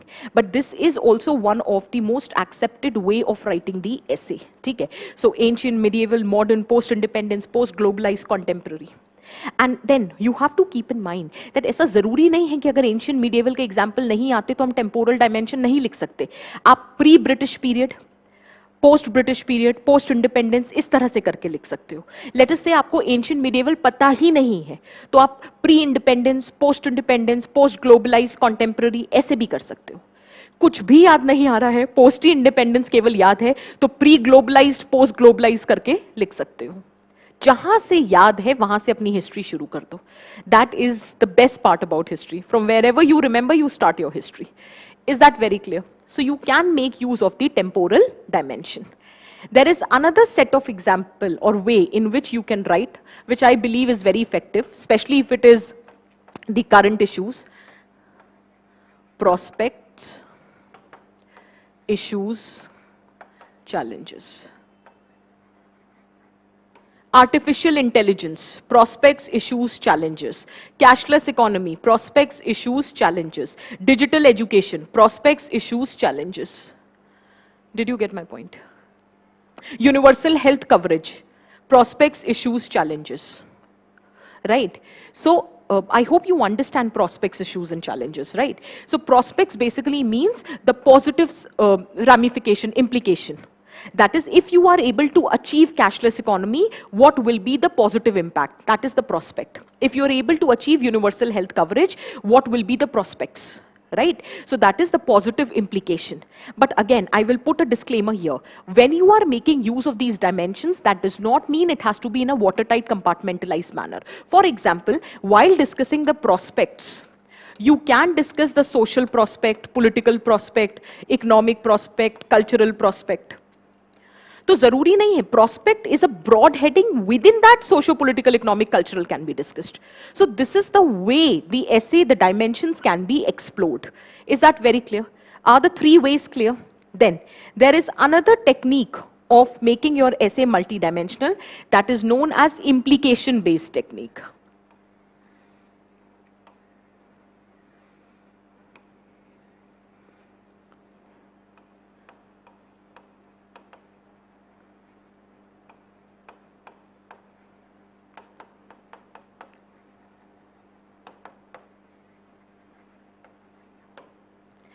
Implication based. Let us suppose you are discussing a topic and you are discussing in capacity of what would be its implication. So implication can be discussed at individual level, implication can be discussed at societal level, it can be discussed at national level, it can be discussed at the global level. Is that clear? Okay. So this is how one of the presentation can be made. For example, online education. Right? So you can make use of it. If there is online education, how it is going to benefit the individual, or whether benefit or whatever are the limitations, challenges. So how it is going to impact the individual, how it is going to impact society, nation, as well as the global scenario. Is that very clear? So that is implication-based approach. And within that, if let us suppose you are talking the impact on individual, again you can talk about social impact, psychological impact, economic impact, political impact, whichever way you are discussing. Is that very clear? So these are different ways in which you can add multidimensionality. Now let us suppose you have a social issue or an issue-based topic. It can be economic issue also, issue-based topic.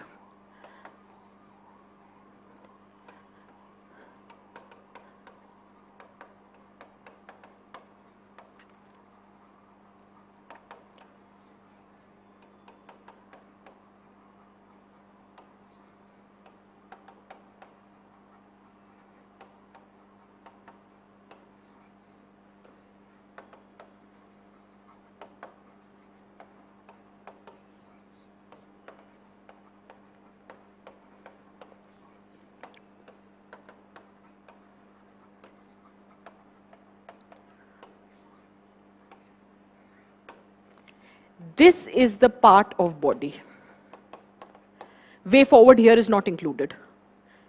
So if there is issue-based topic, then you can talk about causes, consequences, government efforts, lacunas, and all of this constitutes the body of the essay.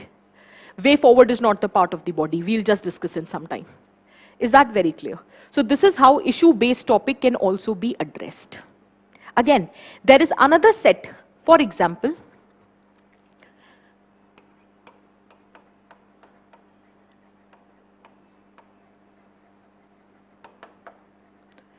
there can be a topic where vulnerable sectional approach can be taken. For example, in context of women, SC/STs, transgender, old age, person with disability, child, youth. This can also be the approach. It depends, again, the nature of the topic. So you can also take the vulnerable sections approach. Is that very clear? So ज़रूरी नहीं है socio-political economic लिखो, और भी तरीके हैं. Depending upon the nature of the topic, you can explore these many ways. Another last way, last इसलिए क्योंकि आप अपने और भी create कर सकते हो. ऐसा नहीं है कि कोई hard and fast rule है. There is another approach which is known as institutional approach. Institutions as in an organized entity which fulfills some need of the society. For example, family, media, education system, defense, judiciary.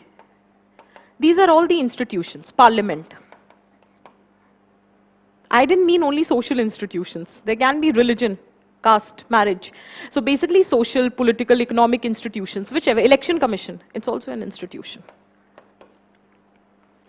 Right? There was a topic, character of an institution is determined by its leadership. Take the institutional approach while writing the examples.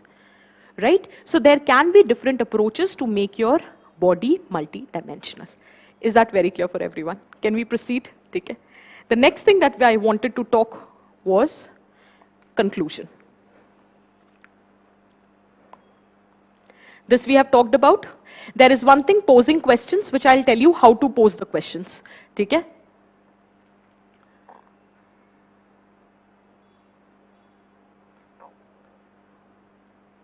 Now, this is as far as conclusion is concerned. Posing questions, I'll tell you. Just let me finish the conclusion and then I'll discuss with you that how we are supposed to pose questions.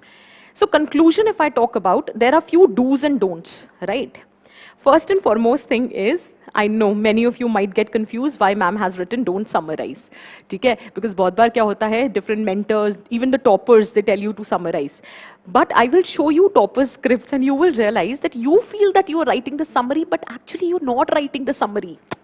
What you are doing is, based on whatever you have discussed so far, what inference that you have drawn, and what should be your approach now, you write this. You are actually not summarizing. Summary का तो मतलब होता है क्या क्या मैंने अभी तक discuss किया. Right? What were the prospects? What were the issues? Do you ever end up repeating what you have already written? Scope ही नहीं होता यार repeat करने का. एक बार तैयारी हो जाती है, बहुत content होता है अगर topic आपकी पसंद का है तो. Right? So you actually are not summarizing. You think you are summarizing, but what happens is that you kind of like एक rewind mode पे जाते हो, that based on whatever you have written so far, what is your ultimate observation? So you think you are summarizing, but you are actually not writing a summary. You are drawing an inference based on whatever you have discussed so far. Is that clear? ठीक है? So first thing, do not have that impression that you have to summarize. Second thing is, your tone should not be apologetic. As in, बेचारा tone नहीं होना चाहिए. Are you going to be an administrator? Fine, India has certain issues, right? Fine, the world has certain issues, चाहे वो environmental degradation हो, climate change हो, you know, hunger हो, poverty हो, religious conflicts हो, civil wars हो, जो भी है, issues है, मैं मानती हूँ issues है, right? But all that issues you have already mentioned in the body. While writing the conclusion, you cannot have an apologetic tone. You have to take that firm stand that now what needs to be done. We have already identified all the issues. We have already identified the flip sides of the matter, whether the pros or the cons. So ultimately, what needs to be done? You have to provide the futuristic vision. You have to provide the solution. You cannot have that बेचारा approach where you're नहीं यार बहुत ही बुरी हालत है. वो तो हमें भी पता है. फिर तुमको एडमिनिस्ट्रेटर बना क्यों रहे हैं, राइट? तो ये वाला मुद्दा है, ठीक? Next is, do not start a fresh argument. कभी कभी क्या होता है यार, कुछ नई बात याद आ जाती है, ठीक है? So we end up writing that in the concluding remark, but you have to give a sense of closure to whatever you have written so far. Fine, this is what is my ultimate observation. This is what is my ultimate stance. So that sense of closure has to be there. So do not start a fresh argument. But the most important thing is, conclusion is not supposed to be written in 2-3 odd statements. Conclusion is never written like this. Okay? So we'll see how to write the conclusion.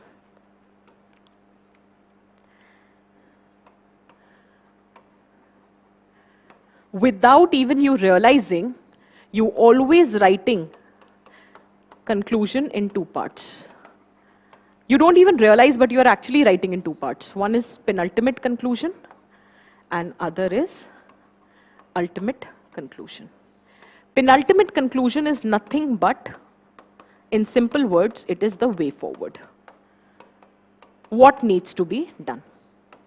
Now you must be wondering कि अगर philosophical essay है तब क्या करें? अरे उसमें भी way forward आता है, ठीक है? जैसे एग्जाम्पल देती हूँ.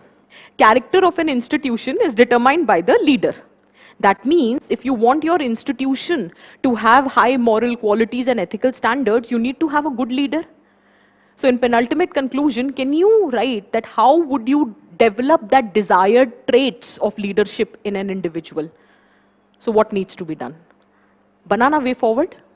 फिलोसॉफिकल टॉपिक था, बट बनाना वे फॉरवर्ड. एक और एग्जाम्पल देती हूं. Life is a long journey from human being to being humane. Last year का टॉपिक है. Life is a long journey from human being to being humane. ठीक है? Now we have established the facts in the body that being humane is the need of the hour. One should not only just remain a human being, the person should develop the virtue of being humane. In the way forward can we write that how to develop this virtue of being humane? आया ना way forward? Did you get my point? ठीक है? So this is how the conclusions have or will, or you know, you can make it happen that there are 2 parts to it, penultimate and ultimate. Penultimate is the way forward and ultimate is your overall observation or overall inference. जैसे कहते नहीं है वो last की punch line.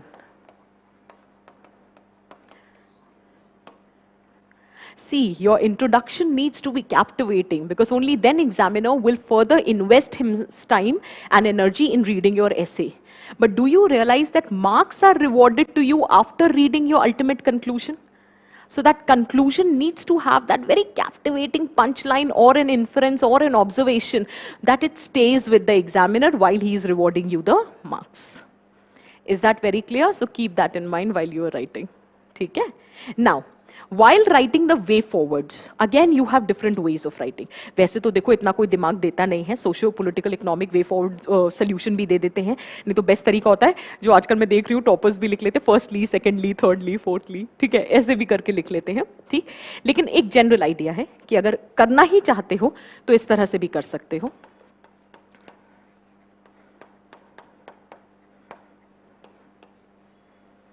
ये आपको heading नहीं देनी है, ये आपको अपने सबकॉन्शियस माइंड में याद रखना है. You don't have to give these headings. You just need to remember them while writing the way forward, that not all way forward should be long term. I'll tell you why. Often the very idealistic utopian way forwards are long term. For example, moral overhauling of the society, value based education system, sensitization of the officials. इतनी जल्दी थोड़ी ना होगा यार. It will take like years, right? Short term solutions are more practical, which can be implemented. ठीक है?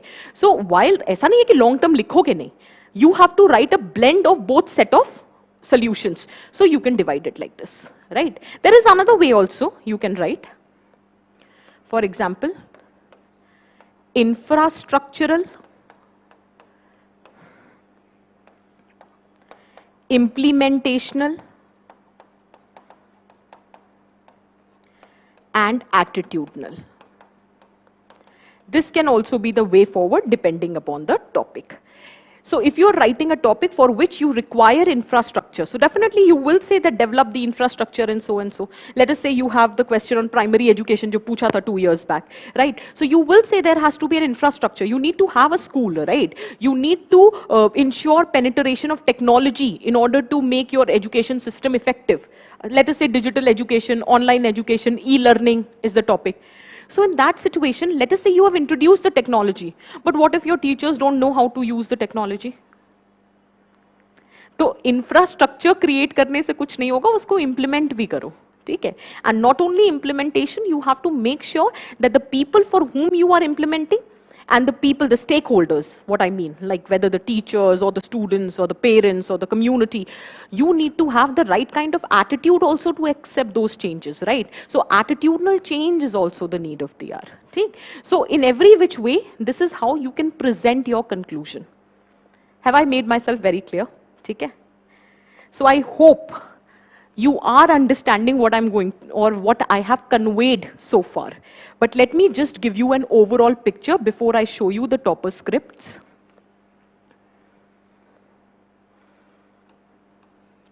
This is how my essay should look like.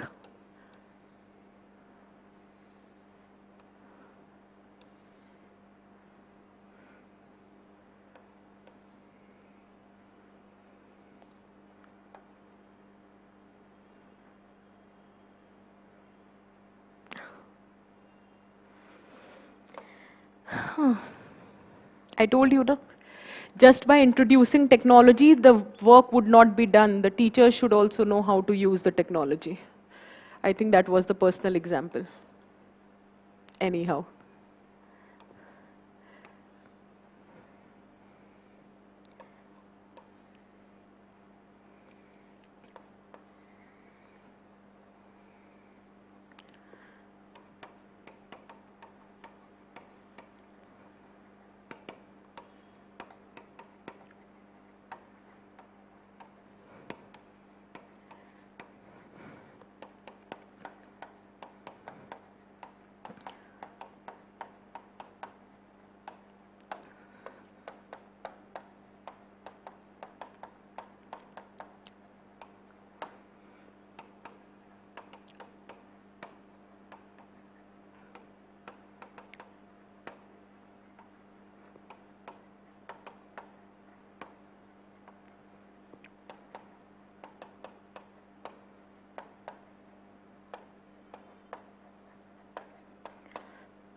If you look at the structure, can you see the variation in the sizes of the boxes which I have made? So it consists of an introduction. However, between introduction and before you start with your body, there has to be a linking para, where you give an idea to the examiner what exactly he can expect. So just by randomly introducing your essay, you cannot jump onto the body of your essay. There has to be that linking para which gives that smooth transition from introduction to the body. Is that very clear? And in this, while writing this linking para, you will just see that how everyone uses it, not only just because it is an acceptable way of doing it, it makes your job easier. So for example, in this essay, we are going to discuss this. So this is just like giving an insight, not only to the examiner, but also telling yourself that what you are supposed to do next, right? So that is the linking para. Body, since you are discussing 6 to 7 dimensions, 600 to 700 words is more than enough. Then you have penultimate conclusion, where you end up writing way forwards to 100 to 150 words. And finally, the ultimate conclusion, 50, 60 words is more than enough. So this is how you create an essay of 1200 words. Every dimension, every part, sub-part is equally important. Just focusing on body or introduction or conclusion will not help you. You have to see an essay as a complete entity. Is that clear? And this is how your essay should look like. Is this very clear for everyone? Now, there is one small doubt which I want to refer to, because often students end up asking that how or what is supposed to be written in a para. Okay? So just one advice, while writing the para, make sure you are writing one argument in one paragraph. If your argument changes, if the dimension changes, please change the para. Okay? So 8 paragraph में one aspect has to be discussed. हाँ, एक aspect के 2-3 dimensions हो सकते हैं, 2-3 examples हो सकते हैं, वो एक अलग बात है. But if you are treating one complete aspect, one complete dimension, then only one dimension और aspect has to be discussed in that paragraph. So what exactly the paragraph look likes? It starts with the aspect you want to discuss. ठीक है? It is followed by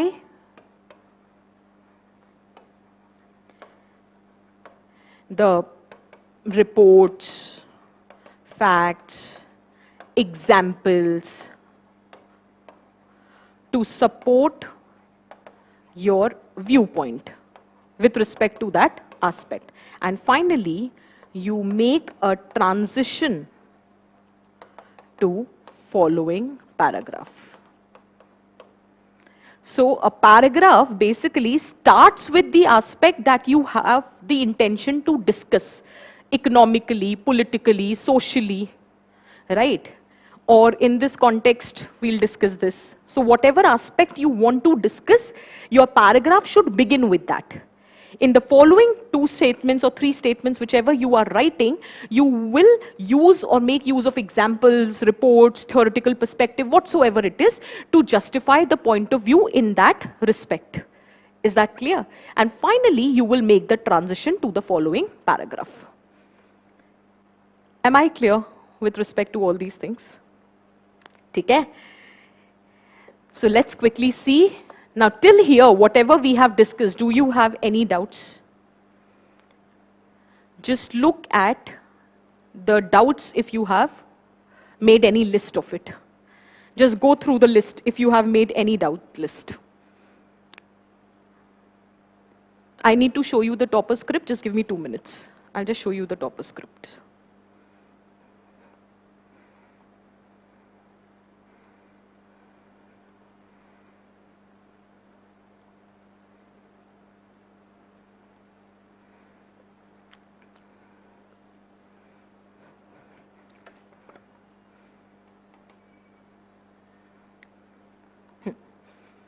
I hope this is visible for everyone.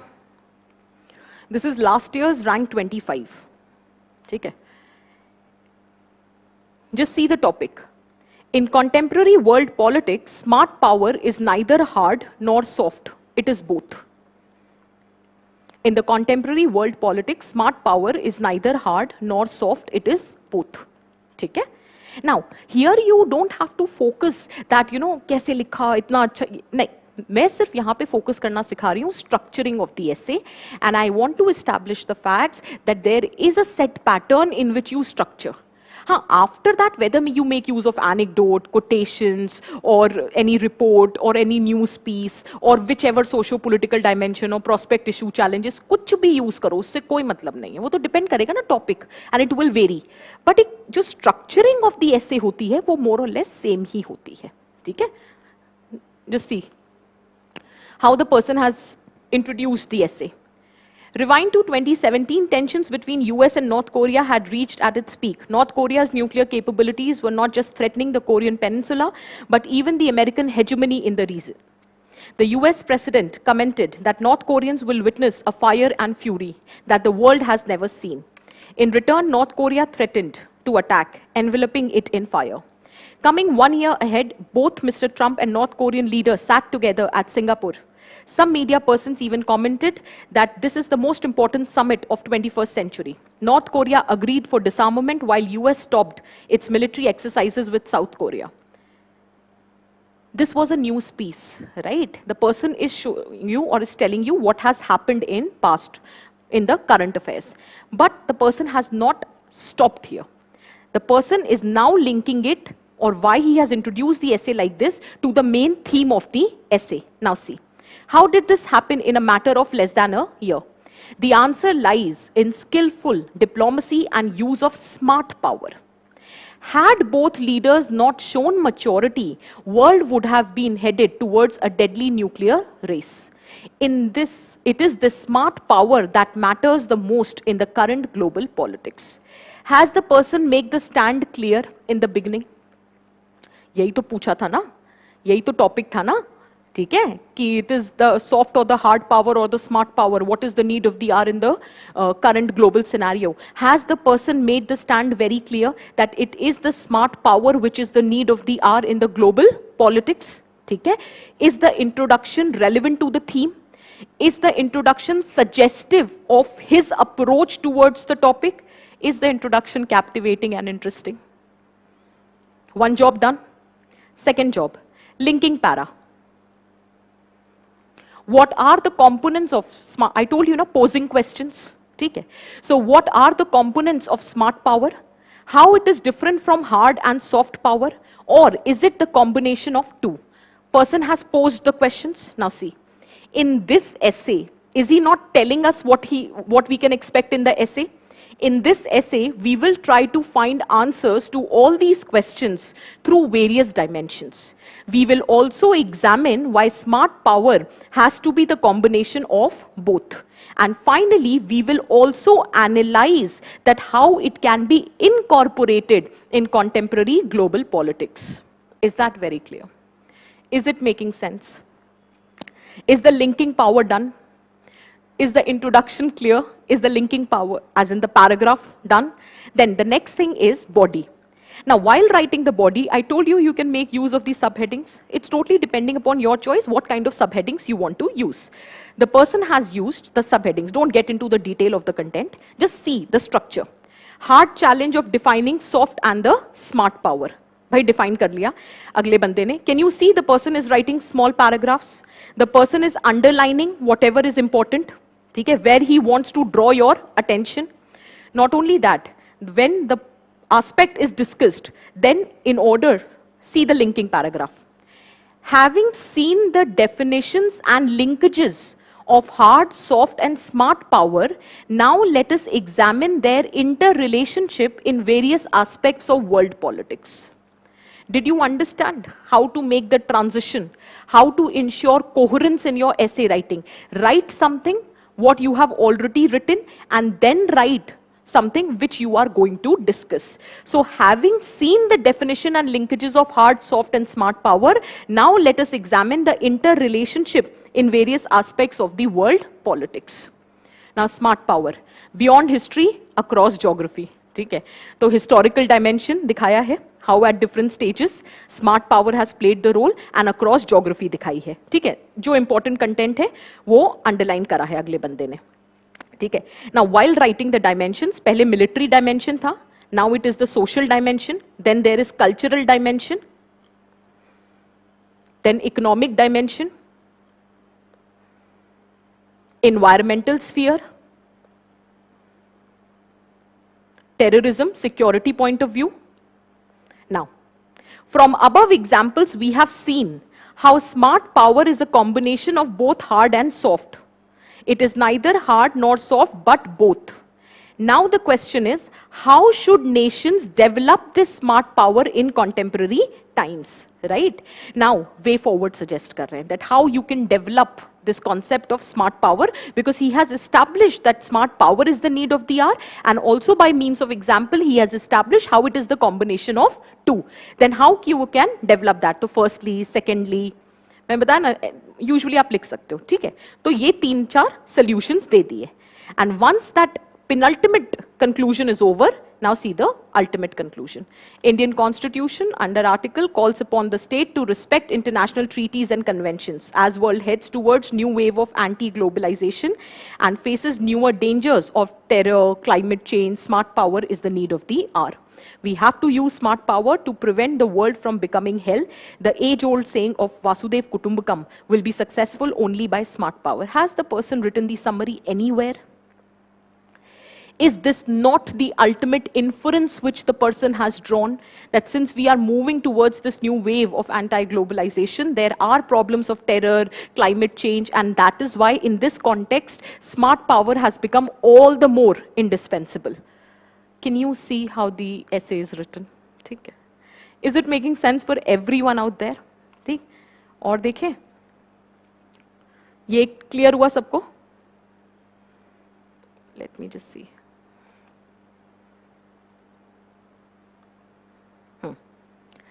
See this. This is this year's rank 44, I think. Yeah. This is this year's rank 44. 141 is the score in the essay. Okay? Let's see.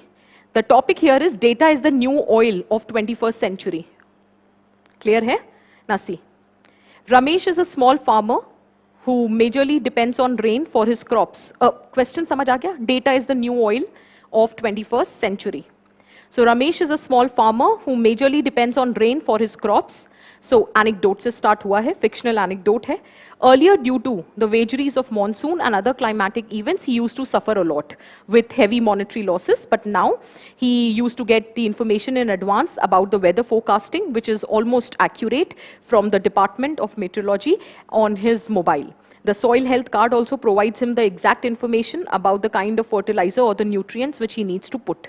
He now has the information about the best prices in the market for his produce through ENAM and the latest news also in the field of agricultural research. Clear हुआ? उसने एक anecdote लिख दिया रमेश के बारे में, पर यहाँ खत्म नहीं किया, लिंक भी तो करना है ना थीम ऑफ द एसे से.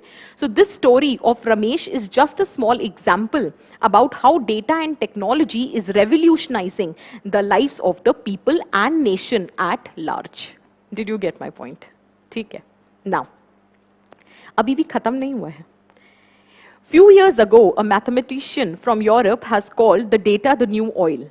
But it was not given much importance back then, but now everyone is realizing the gravity of the situation. Linking para. In this essay, we will discuss how data is going to be the fuel of modern socio-economic world, how it is going to revolutionize the numerous sectors of economy, how it is driving the new way of living. And after discussing all this, we will also have a look about the caveats of this new fuel. Let's begin. Is that clear for everyone? Okay. So was the introduction captivating? Was the introduction relevant to the topic? Was the introduction suggesting his approach towards the topic? Is linking para written? Is introduction clearly telling you what you can expect in the essay? And I have shown you both the scripts, both the toppers choosing entirely different topics, but the pattern of presentation or structuring somewhat is same. Okay. Now, what is data? Subheading डाली, data बताया, what according to is data. Why data is called new oil? This is another dimension which the person has discussed. और देखो इसमें फिर आपको सोचना भी नहीं पड़ेगा linking para देने के लिए. आप सब headings देते जा रहे हो, clear होता जा रहा है, coherence is there. What is data? Why data is treated as new oil? Whatever is the important terms, they have been highlighted to draw your attention. Then how data is revolutionizing the modern human civilization. So different dimensions लिए हैं. Agricultural हो गया, education हो गया कि किस तरह से डेटा हमारी लाइफ को रेवोल्यूशनाइज कर रहा है एग्रीकल्चरल फील्ड में, एजुकेशन फील्ड में, देन मेडिसिन फील्ड में. ठीक है. Is that very clear for everyone out there? Economic aspect, what is the importance of data in the economic domain. ठीक. सो आफ्टर डिस्कसिंग स्पोर्ट्स हो गया. ठीक है. So you can give examples. Then he is talking about the OPEC of data. Basically, there he is trying to establish the fact that you need some international body which is going to manage the data, and there would be a proper rule-based data management on the lines of how the oil is being managed. क्योंकि data is the new oil लिख रहे हैं ना, तो आपको वो linkage हमेशा establish करते हुए चलना है. Then what is the flip side of the data? What is the problems? Whether it is data का theft है, privacy है, encroachment of privacy है, post-truth journalism hai, right? So all of that is a challenge, right? Manipulation hai, theek? So all of that is the thing. Then data in India, क्योंकि in general the question था data is the new oil in 21st century. What is the status of data? Whatever information the person has discussed, what is the problem? What is the status in context of India specifically? So the person has talked about the laws and what more, you know, everything has been talked about. ठीक है? Let's not get into the nature of the material because वो आप पे depend करता है what you are writing. And finally, how we should prepare ourselves to maximize the benefits of this data revolution. Isn't this the way forward? We have established that data is revolutionizing the human civilization. We know what are the benefits of data. We also have realized the flip side of the data. So keeping all that in mind, now you have to suggest that how will you maximize the benefits of this data revolution. The person has given you the ways. So firstly, secondly, thirdly, fourthly, fifthly, likh lo, theek hai? And then the ultimate conclusion, technological revolution based on data is inevitable. We have two choices, either to put our heads inside the ground like ostrich or to raise our head high like a lion and face the new challenge head on and turn this challenge into an opportunity. The choice is yours. I bet it will be an easy choice. And yes, choice has to be given. After all, it's a democratic human civilization. Big Brother of Orwell novel can be converted into Big Brother of Indian family, the one who always protect and empower. George Orwell के बारे में पता होगा तो पता होगा what context the person has written this. कहीं पे भी summary लिखी है. यही मैं establish करना चाहती हूँ कि आपको पता भी नहीं चलता है, summary आपके back of mind में चल रही होती है, आप लिखते नहीं हो. Based on the summary आप ultimate inference draw करते हो. Is this very clear?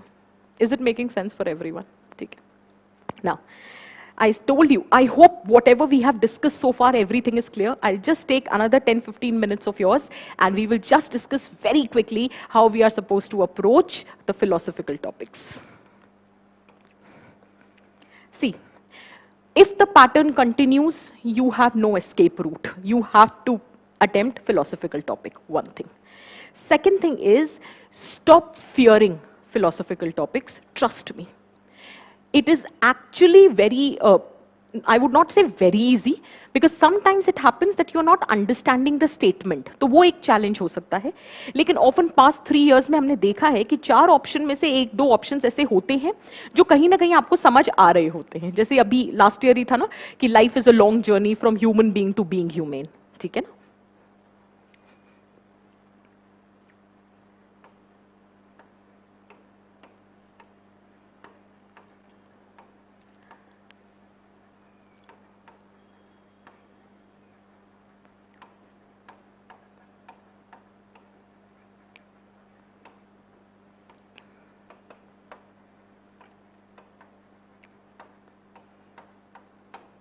See, you need to understand that you cannot predict what philosophical topic would be asked.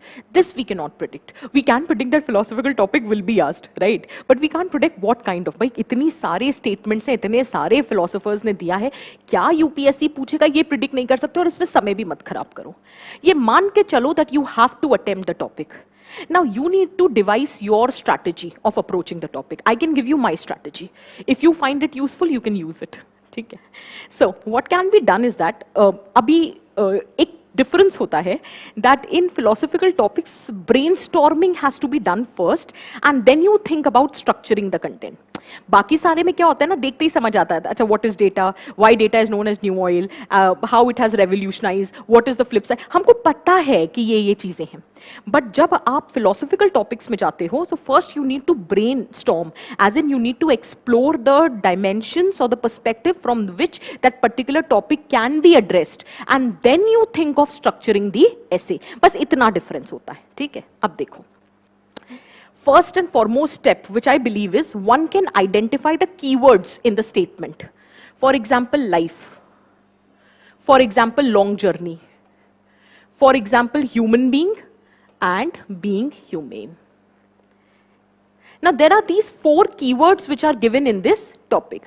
Now, let us explore these keywords. For example, do you understand that life is not a destination? The moment you are born, the journey of your life begins. and it comes to an end when you die. Let's not get into that afterlife concept. Okay? So the thing I'm trying to tell here is life is not an end, life is not a destination, life is a journey which starts from your birth and which comes to an end with your death. Okay? So it is a journey. Why it is a long journey from human being to being human, we'll discuss later. But as of now, my understanding of the topic says, I am just brainstorming with you. I'm not writing the essay, we are just brainstorming. Okay, na? So life is not a destination. It is a journey. And it's a journey for each one of us, which starts from our birth. Now, since it is a journey, it can be different for each one of us, because each one of us can have, अगर destination होती तो सबकी same होती ना, but journey है तो आपकी journey मेरी जर्नी से काफी अलग हो सकती है. ठीक है. Since it is a journey, it depends how you have explored your life, how you have experienced your life, how you have lived your life. Generally, we are just doing the brainstorming. अभी ऐसे पे तो आई भी नहीं है. ठीक है. Now, long journey को अभी छोड़ते हैं. Let's talk about, is there any difference between human being and being humane? Right? Can I say that human being is a biological concept? All of us here are human beings by virtue of the fact that we are born into this species, right? So you, me, everyone watching this session, yeah, everyone, we all are human beings. It's a biological concept, right? We, by virtue of the fact that we are born into this species, so we are human beings. Okay? However, being humane is more of a moral concept. It is a virtue. Virtue मतलब होता है desirable trait. Do you understand this? All of us are human beings, that's a fact. But do we all possess the virtue of being humane? So being humane is a moral concept. It's a virtue. Virtue पढ़ते, आप ये पढ़ोगे ethics में. इतना घबराओ नहीं कि अरे मैम कैसे ये नहीं याद आया. Ethics में सब पढ़ते हैं. Virtues is nothing but desirable traits. ठीक है ना? So being humane is a desirable trait. Is that clear? Now, why it is said long journey? Because the moment you are born, we all are born as a human beings, right? Now, in order to transform from human beings to being humane, it is not an overnight concept. आज human being की तरह पैदा हुए, कल हम सबके अंदर वो virtue develop हो गया being humane होने का. ऐसे नहीं होता. It's a long journey. And that long journey has to be established in the essay. Is that clear? ठीक है ना? So, कहीं ना कहीं you have understood the 4 key terms of the topic. Once you have understood the key terms, the next exercise is, the moment you see the topic, again I have to write the topic, life is a long journey from human being to being humane. Sorry for this, but anyhow.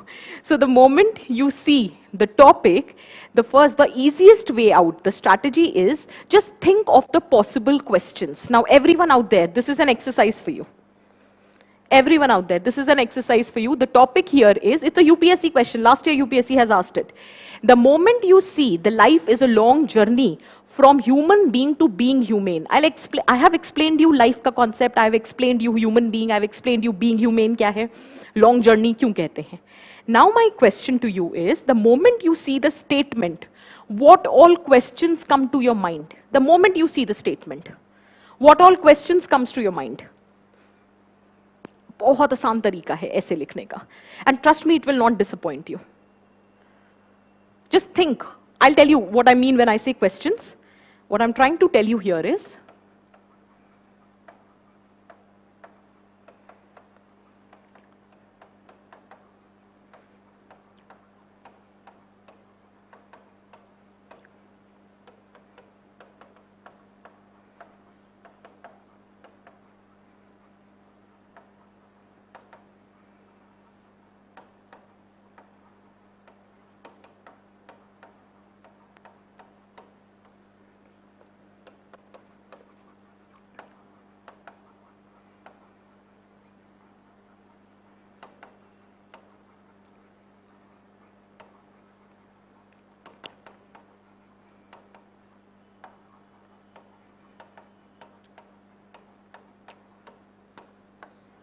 Did you understand what I'm saying when I say that what kind of question strikes your mind the moment you see the topic? What is the concept of human being? How it is different from being humane? What is the manifestations, different manifestations of being humane?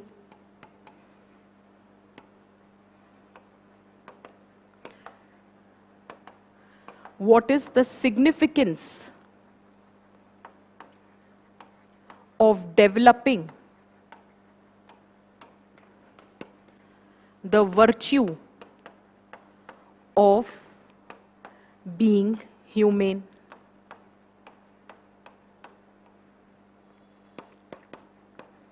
What if we fail to develop this virtue?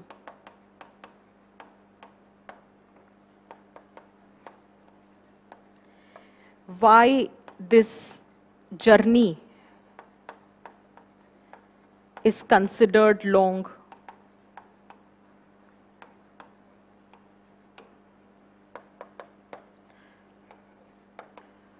What are the challenges in developing this being humane trait? Ultimately, what needs to be done?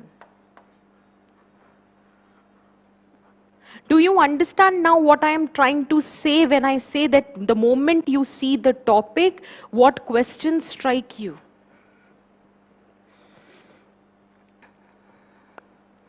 We are not here to discuss the essay. कोई guarantee थोड़ी ना same essay दोबारा आएगा, ठीक है? What I am trying to help you understand is how you can approach the topic. Do you realize it is very important to develop this trait of being humane? Nobody remembers human beings. You tend to remember those who have been humane. Okay? So you should know what are different manifestations of being humane.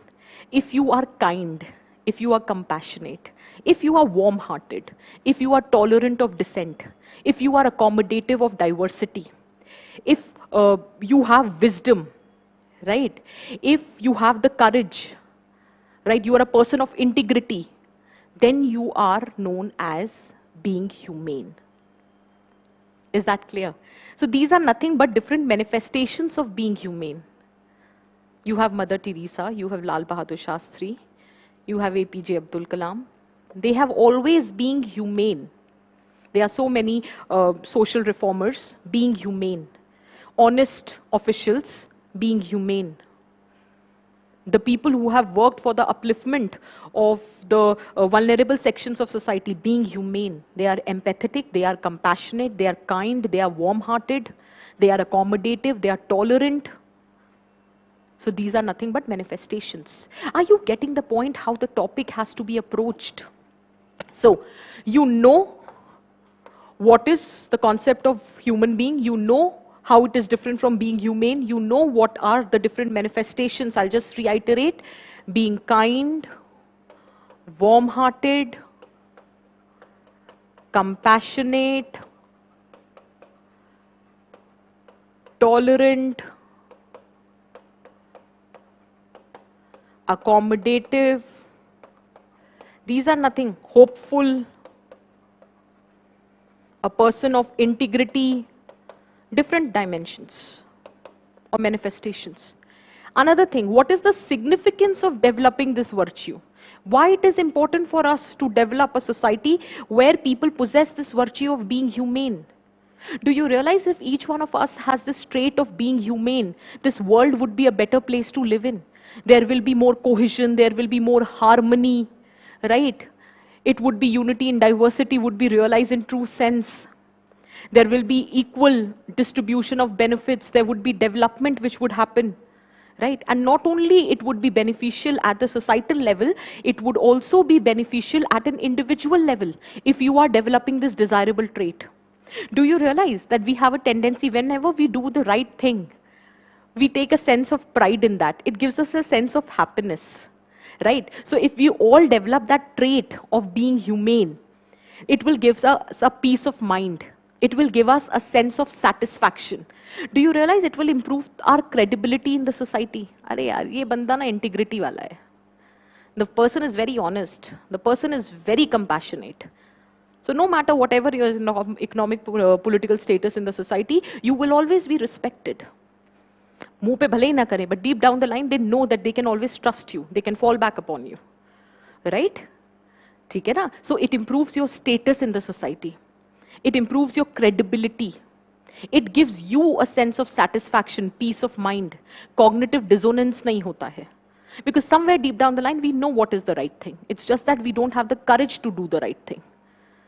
तो वो जब भी discrepancy आ जाती है ना कि what should we do and what you are actually doing, तो वो discrepancy चली जाती है if you develop this virtue of being humane. Society में corruption नहीं होगा. Society would be a better place to live in. So that is why it is required. और आप बोलोगे ये सब कहाँ मिलेगा? Ethics में मिलेगा. Ethics में topic है. What is the significance of developing ethical qualities or standards or moral qualities? यही है. How ethics, impacts your social and individual well-being. Use that concept here. That what is the significance of developing the virtue of being humane? Is that clear? Then what if you fail to develop this virtue? इसको link करो current context में. If you develop, this is such an important virtue, but if we fail to develop that essence of humanitarianism, फिर क्या होगा? Mob lynching होगी, communal violence होगा, religious conflicts होंगे, fundamentalism होगा, सन ऑफ सॉइल थ्योरी होगी. हुए ना इतने सारे इंसिडेंसेस, रोज न्यूज में पढ़ रहे हो. ठीक है, कंट्रोवर्शियल हो सकते हैं इसलिए नहीं बोल रही क्लास में, but you know, you have been reading newspapers every day. Corruption होगा, एनवायरमेंटल डिस्ट्रक्शन होगा. ठीक है ना? Are you getting the point? Wars होंगी, conflicts होंगे. क्यों होंगे? Because we have failed to develop this virtue in the society, the people of the society. Make sense? ठीक है. Now, why this journey is considered as long? You will be able to answer this question if you know how these virtues are developed. So, how will you get the answer? Again, your ethics paper. There is a concept in ethics that says that values are inculcated through the process, or values दो तरह की होती हैं. One is virtue and other is vice. Vice is undesirable, virtue is desirable. This is desirable, right? So how do you develop values? It is through the process of socialization. And socialization doesn't happen in a day. It is an everlasting, evolving process. Even today you are getting socialized. मैं आपका socialization ही तो कर रही हूँ. So education is an agency of socialization. Media is an agency of socialization. Family is an agency of socialization. So why it is termed as a long journey? Because it doesn't happen in a day. There are different agencies of socialization. So address that point and discuss about different agencies. How family helps in developing value system. How religious scriptures helps in developing the value system. How education, media, peer group, leaders, even your constitution. Constitution नहीं सिखाता, preamble में ही तो लिखा है. ठीक है ना? So preamble हो गए, fundamental duties हो गई, सब में तो लिखा है clearly. Constitution also helps you to socialize and developing this virtue of being humane. ठीक? Now, what are the challenges? All of us are human beings. We have been subjected to, let us say, the same constitutional values, religious scriptures also. The content of the education is also there. So we are subjected to, all of us try, or everyone out around us try to develop this virtue of being humane. At least हमें अच्छा इंसान बनाने की कोशिश तो सभी करते हैं. But हम सब अच्छे इंसान तो बनते नहीं हैं. We all don't develop that virtue of being humane. तो कहाँ वो challenges आ रहे हैं? So you have to mention about those challenges. For example, globalization, because of which the corrupt value system has penetrated our society. चाहे वो consumerism हो, commodification हो, या फिर objectification हो, या फिर the content of the education system in itself is corrupt now. Education is very important agent of socialization. But now if you look at the content of education system, so the problem is there is lack of emphasis on value-based education. There is absence of moral education, and education without values is no education at all. That is what Aristotle says, right? Okay? So that is the problem. The problem is that our priorities have changed. There was a time when we were focused not only on the goals, but also the means to achieve the goals. But now that has totally been displaced. We least bother about the means. Ultimately, what matters is the goal of success, the goal of material success. The priorities have changed. ठीक है ना? The pattern of existence is undergoing a change. ठीक है? Now, every religion teaches us the similar things, you know, truth, non-violence, non-appropriation, universal brotherhood, social justice, welfare. More or less, every religion is talking about this. But the problem is we have customized the religious teachings. We are more obsessed with the ideal. We are not following the ideals. ये अलग ऐसे बन सकता है. Commitment to the, just for your reference I'm saying, there can be another topic altogether. Commitment to ideals and not idols is the need of the hour. The problem is that religious scriptures have been an important agency of socialization. We have been subjected to the similar ideals which are mentioned. Ideals are the values which you intend to promote. However, we are not adapting those values in the similar manner. That's more because that we are committed to the idol. With all due respect, we are more interested in constructing the temple of Lord Ram rather than establishing Ram Rajya.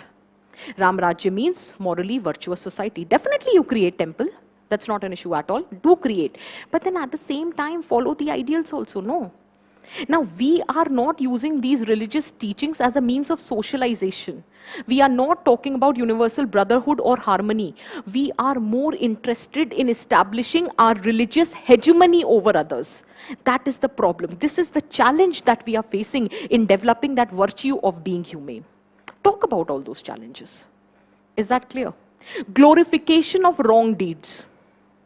अब सही एक खुद सोचो ना, if there is a person who has done the right deed and he has been rewarded for that, तो एक concept होता है vicarious reinforcement.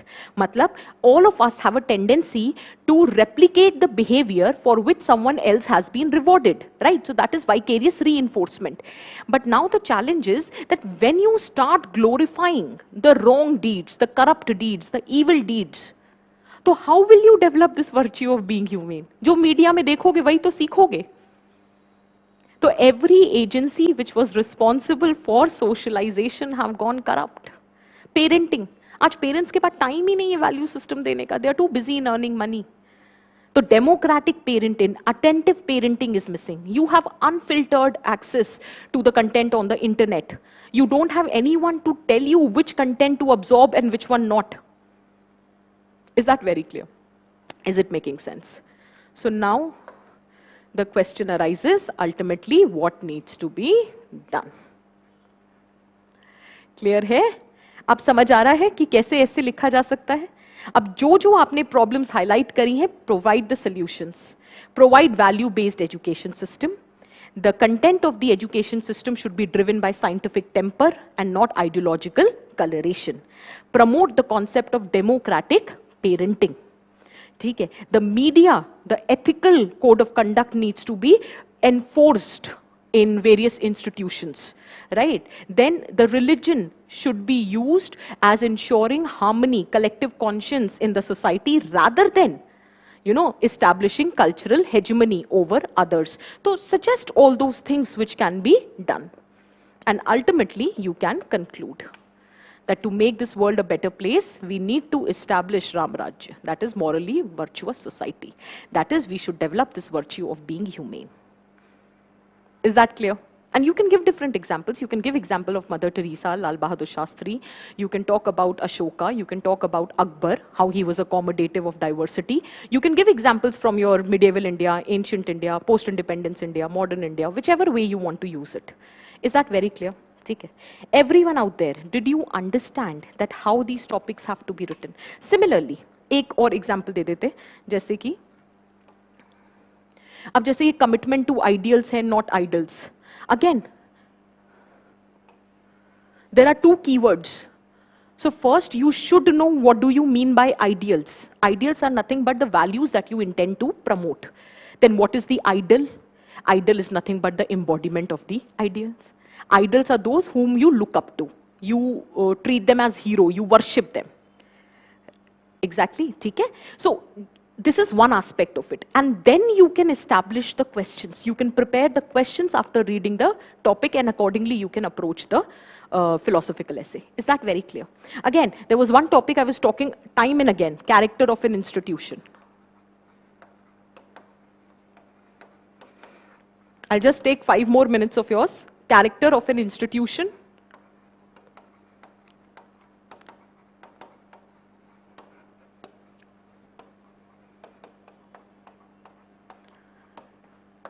What are the important keywords here? Character, institution, leader. What do you mean by a character? Some total of the characteristic of any entity. Here we are not talking about the socio-physical characteristics. We are basically talking about the moral qualities, ethical standards. So this is nothing but moral qualities, ethical standards.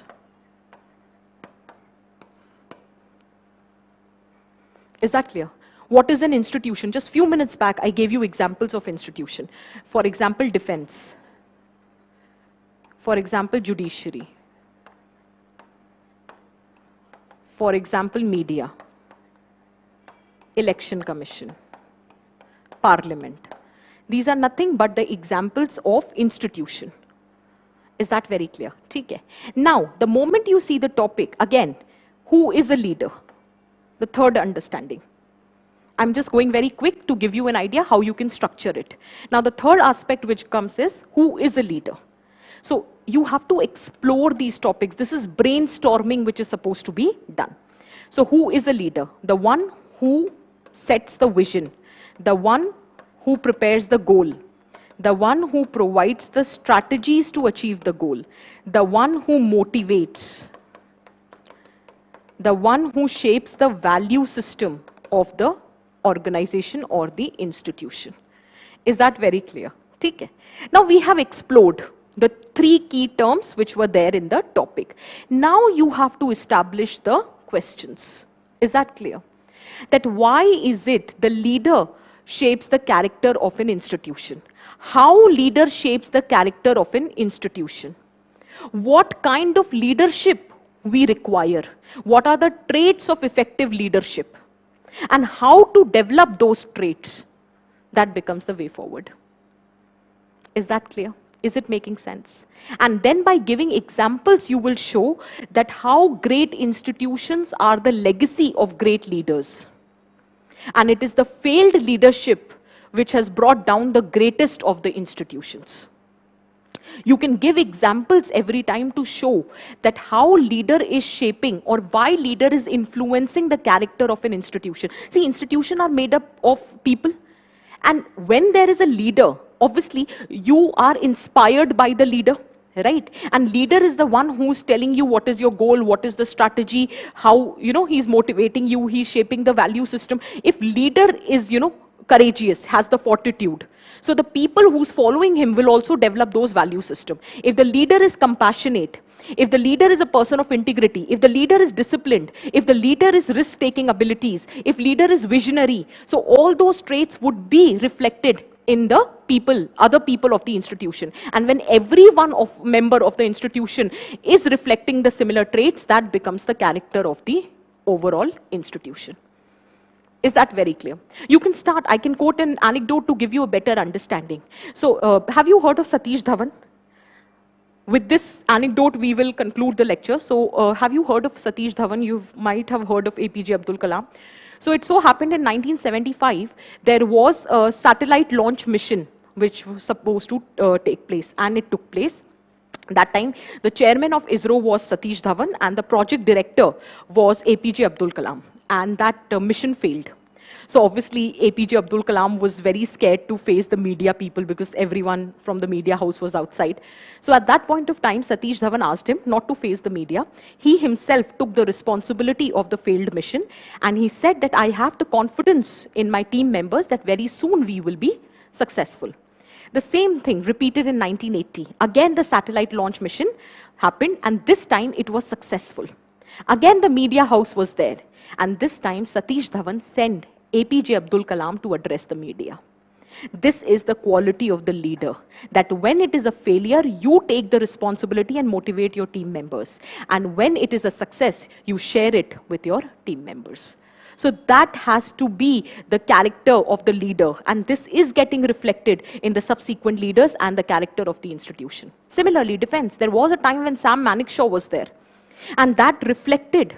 That time our defense was the army, there was a concentrated, collaborated, coordinated effort in 1971 Bangladesh Liberation War. You can talk about him. You can talk about how Jawaharlal Nehru was a visionary leader. You can talk about how Mahatma Gandhi was a leader who was man of his words, that is walking the talk. He was morally upright person. I know many can debate on this, but that is your individual perspective. What I'm trying to say is that you have a lot of options here. Whichever leader you believe. For example, you can have a comparative analysis between Lenin and Stalin. Both were having a different nature. And because of the different values they stood for, the character of the organization, the institution that time was very different. How US is being governed under Barack Obama was very different how it was or used to be under Trump. So that depends upon the leadership. Is that very clear? Right? So it is the leadership which defines the character of the institution. And why it defines? Because we are, the people who are working in the institution, we tend to get inspired by the leader. And not only because of that, for a common man, leader is synonymous with the institution. We don't understand government. We understand our prime minister. We don't understand what US is. We know their president. And whatever is the ideology or the perspective of the president, we by default believe that that is the attitude perspective of US also. That is how it works. For common man, you don't understand judiciary, you understand the judge. For common man, you don't understand defense, you understand the leadership. For us, all the missions which were launched was APJ Abdul Kalam. We understand APJ Abdul Kalam, right? Did you get what I'm trying to say? And you have to write the essay like this. Is it clear for everyone? Are you getting the hang of philosophical topics? Did you understand the first topic which I took in detail, that is life is a long journey between human being and being humane? Okay. Now, if you visit our resource tab, you have the topper script there. Okay. So this year's rank 44. Just visit the scripts. It's worth visiting. Very nicely written essays. Okay. 141 is the score. Highest has been 147. So you can easily read his scripts. Okay. And I hope whatever doubts, with whatever intent you have come to watch this session and have been patient with us. So I hope all your doubts are resolved. And if you have any further doubts, please let me know.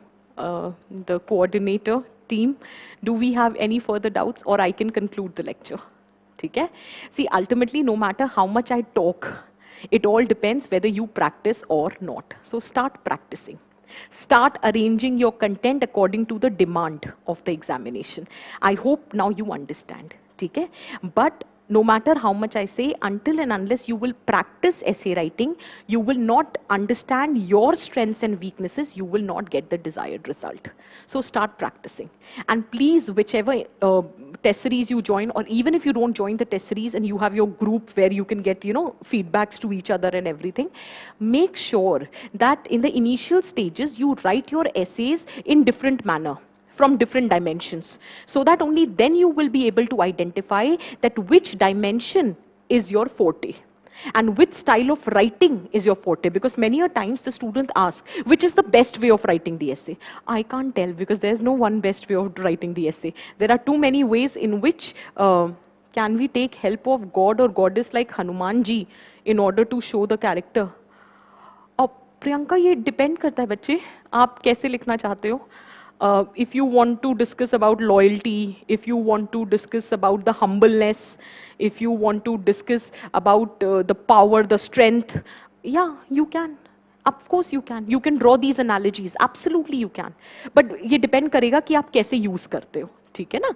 Is that very clear for everyone? So I hope that from now onwards, you will take this paper seriously and you will start writing your essays. Every time, try to write it from different dimension, different perspective, different style of writing, so that ultimately by the time you've written 5-6 essays, you will start getting the knack that which style of writing is best for you. Is that very clear? So on this note, I conclude today's session. I hope it has added some value to your preparation. Take care, people. Good night.